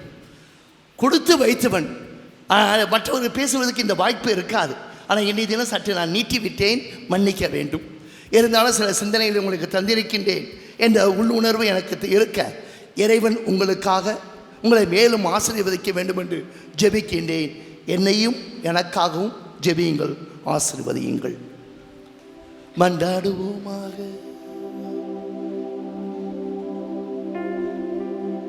மரியின் மைந்தராக இயேசுவே, 2000 ஆண்டுகளுக்கு முன்னதாக அந்த திருவிருந்திலே உம்முடைய உடலையும் உம்முடைய இரத்தத்தையும் வழங்கினாய். அது நினைவு கொண்டாட்டமாக அந்த பாஸ்கா படியிலே பங்கெடுக்க என் இதிலும் வந்திருக்கின்ற எங்களுக்கும் உண்மையை பகிர்ந்து தந்திருக்கின்றாய். வெறுமனை உடலிலும் இரத்தத்திலும் மட்டுமல்லாது உம்முடைய மீட்பின் பாதையிலே பங்கு தந்திருக்கின்றாய். அந்த பங்கினை நாங்கள் நிறைவாக பணியாற்றிட மேலும் தேவையான அனைத்து பக்குவங்களையும் அந்த மரியனை பற்றியிருந்த பண்புகளையும் எங்கள் அனைவருக்கும் வழங்கி நீரே எங்களை வழிநடத்த திருவுளம் கொள்வீராக. என்று வாழ்ந்து ஆட்சி செய்கின்றவர் நீரே. ஆண்டவர் நம்மோடு இருப்பாராக. எல்லாம் வல்ல இறைவன் தந்தை, மகன், தூய ஆவியானவர் நம் அனைவரையும் ஆசீர்வதிப்பாராக. அந்த மரியின் அன்பு குழந்தைகளாக வாழ்ந்திட இயேசுவுடன் அந்த மீட்பின் பாதைகளை பயணித்திட சென்று வருவோம். திருப்பலி நிறைவு பெற்றது. இறைவனுக்கு நன்றி.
ஸ்துதிக்குரிய பரிசுத்த நற்கருணைக்கு பக்தியாய் ஆராதனை எத்திசையும் புரிவோம். நமது பகுதியின் பாதுகாவலியான புனித ஆரோக்கிய மாதாவே, எங்களுக்காக வேண்டிக் கொள்ளும். இறைவனின் அனைத்து புனிதர்களே, புனிதையர்களே, எங்களுக்காக வேண்டிக் கொள்ளும். தந்தை மகன் தூய ஆவியாரின் பெயராலே